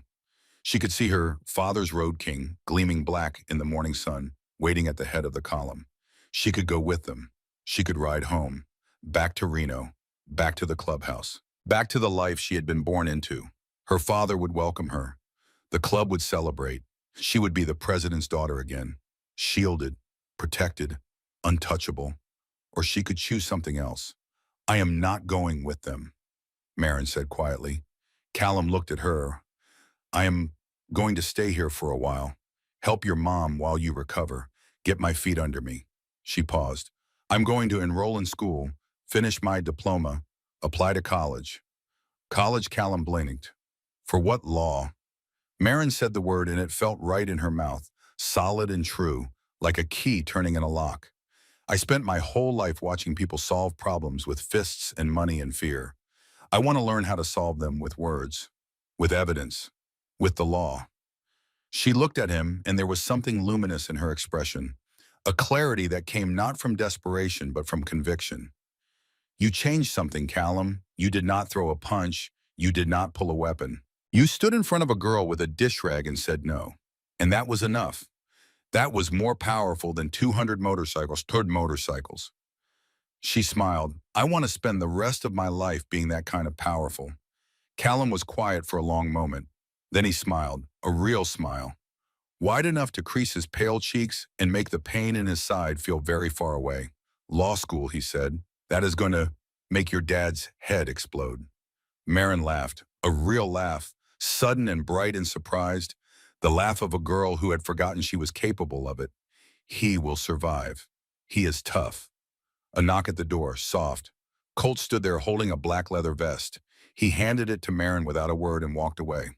She brought it to the bed and held it up so Callum could see. It was not a full member's cut. It was high-quality leather, clean and new, without the patches and rockers that marked a full member.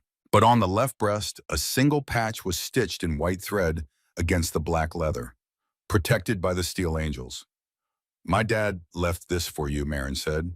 She draped it over the back of the chair beside Callum's bed. Wear that and nobody anywhere will ever touch you again. From the parking lot below, the sound began to rise.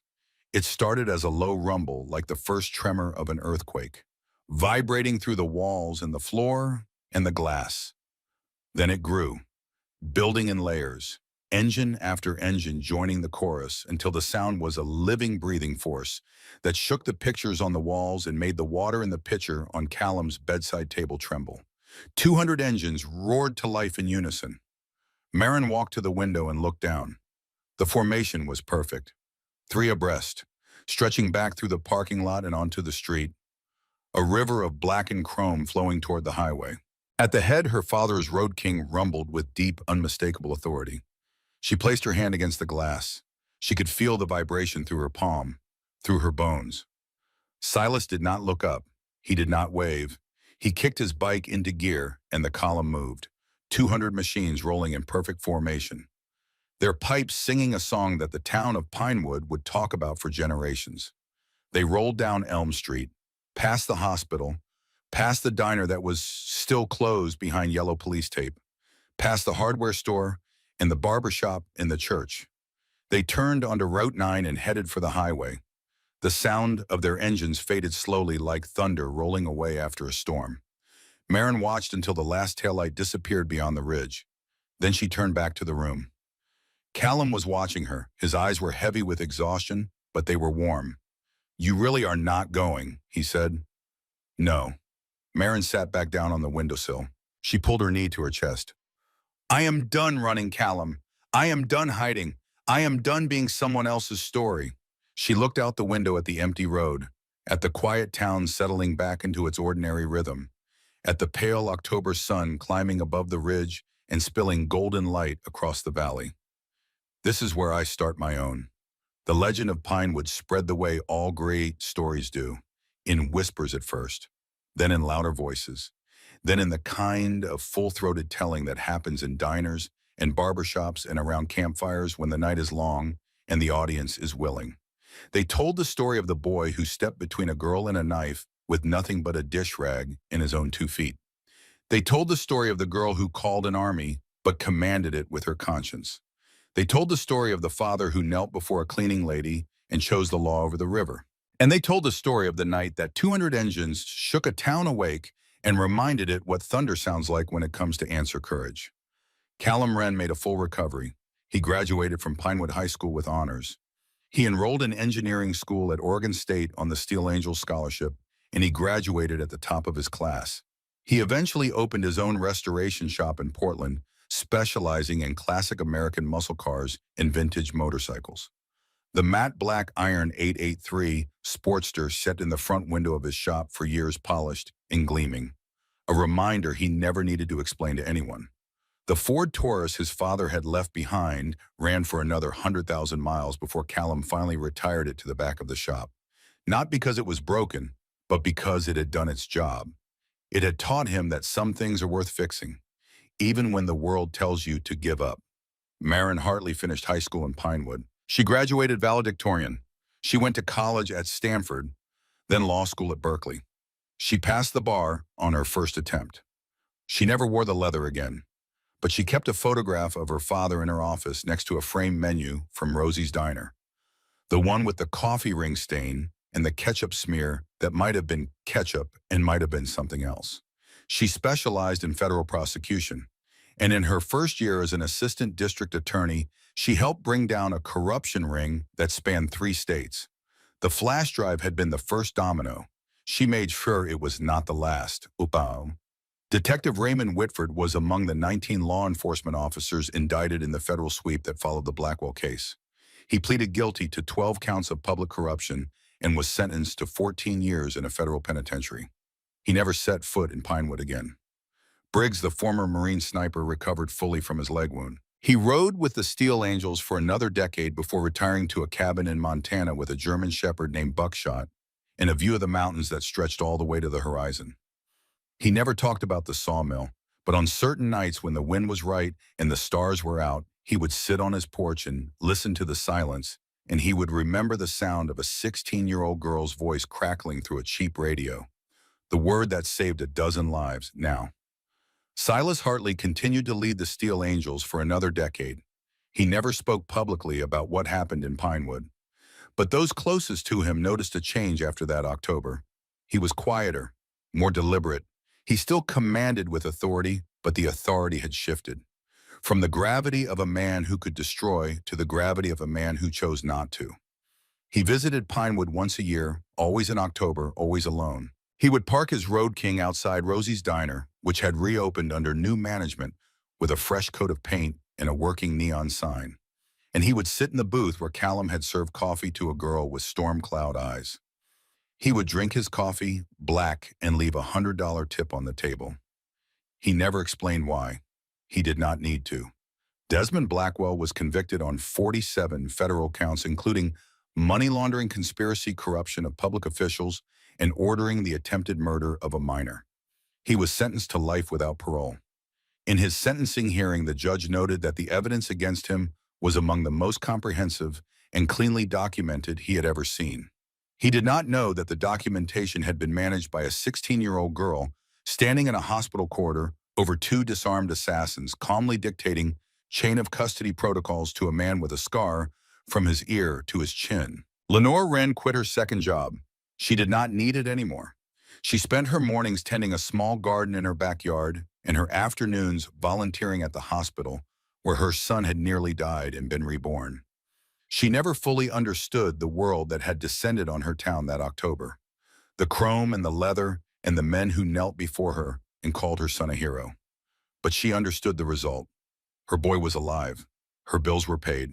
And a girl named Marin brought flowers to her kitchen table every Sunday afternoon and called her ma'am, and never once let her forget that Callum's courage had meant something. They remained close for the rest of their lives, Callum and Marin, bound by a Tuesday night in October when the world revealed itself in the starkest possible terms: good and evil, courage and cowardice, the choice to stand or the choice to look away. They never became more than friends, though the people of Pinewood speculated endlessly. The truth was simpler and more profound than romance. They were two people who had seen each other at their most vulnerable and their most brave. And that kind of seeing creates a bond that does not need a name. It just exists, steady and true, like the heartbeat of a cardiac monitor, counting the moments of a life that almost ended, but did not. The story of Pinewood reminds us of something important. It reminds us that heroes do not always wear capes or carry badges. Sometimes they wear greasy aprons and drive broken-down sedans. Sometimes they are 16-year-old girls who choose the law over the fist, the courtroom over the river, the hard right over the easy wrong. It reminds us that true bravery is not the absence of fear.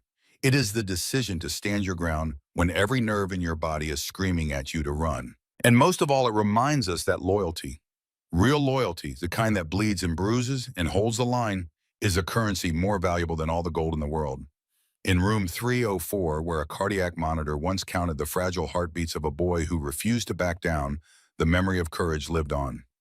Not in the chrome and thunder that shook the valley. Not in the flash drive that brought down an empire, but in the quiet, unshakable truth that one person standing up at the right moment can change everything. The thunder had rolled, the storm had passed, and in its wake, two lives began again, stronger than before, forged in the fire of a single night when a boy with a dish rag proved that the bravest thing in the world is not the willingness to fight, it is the willingness to stand.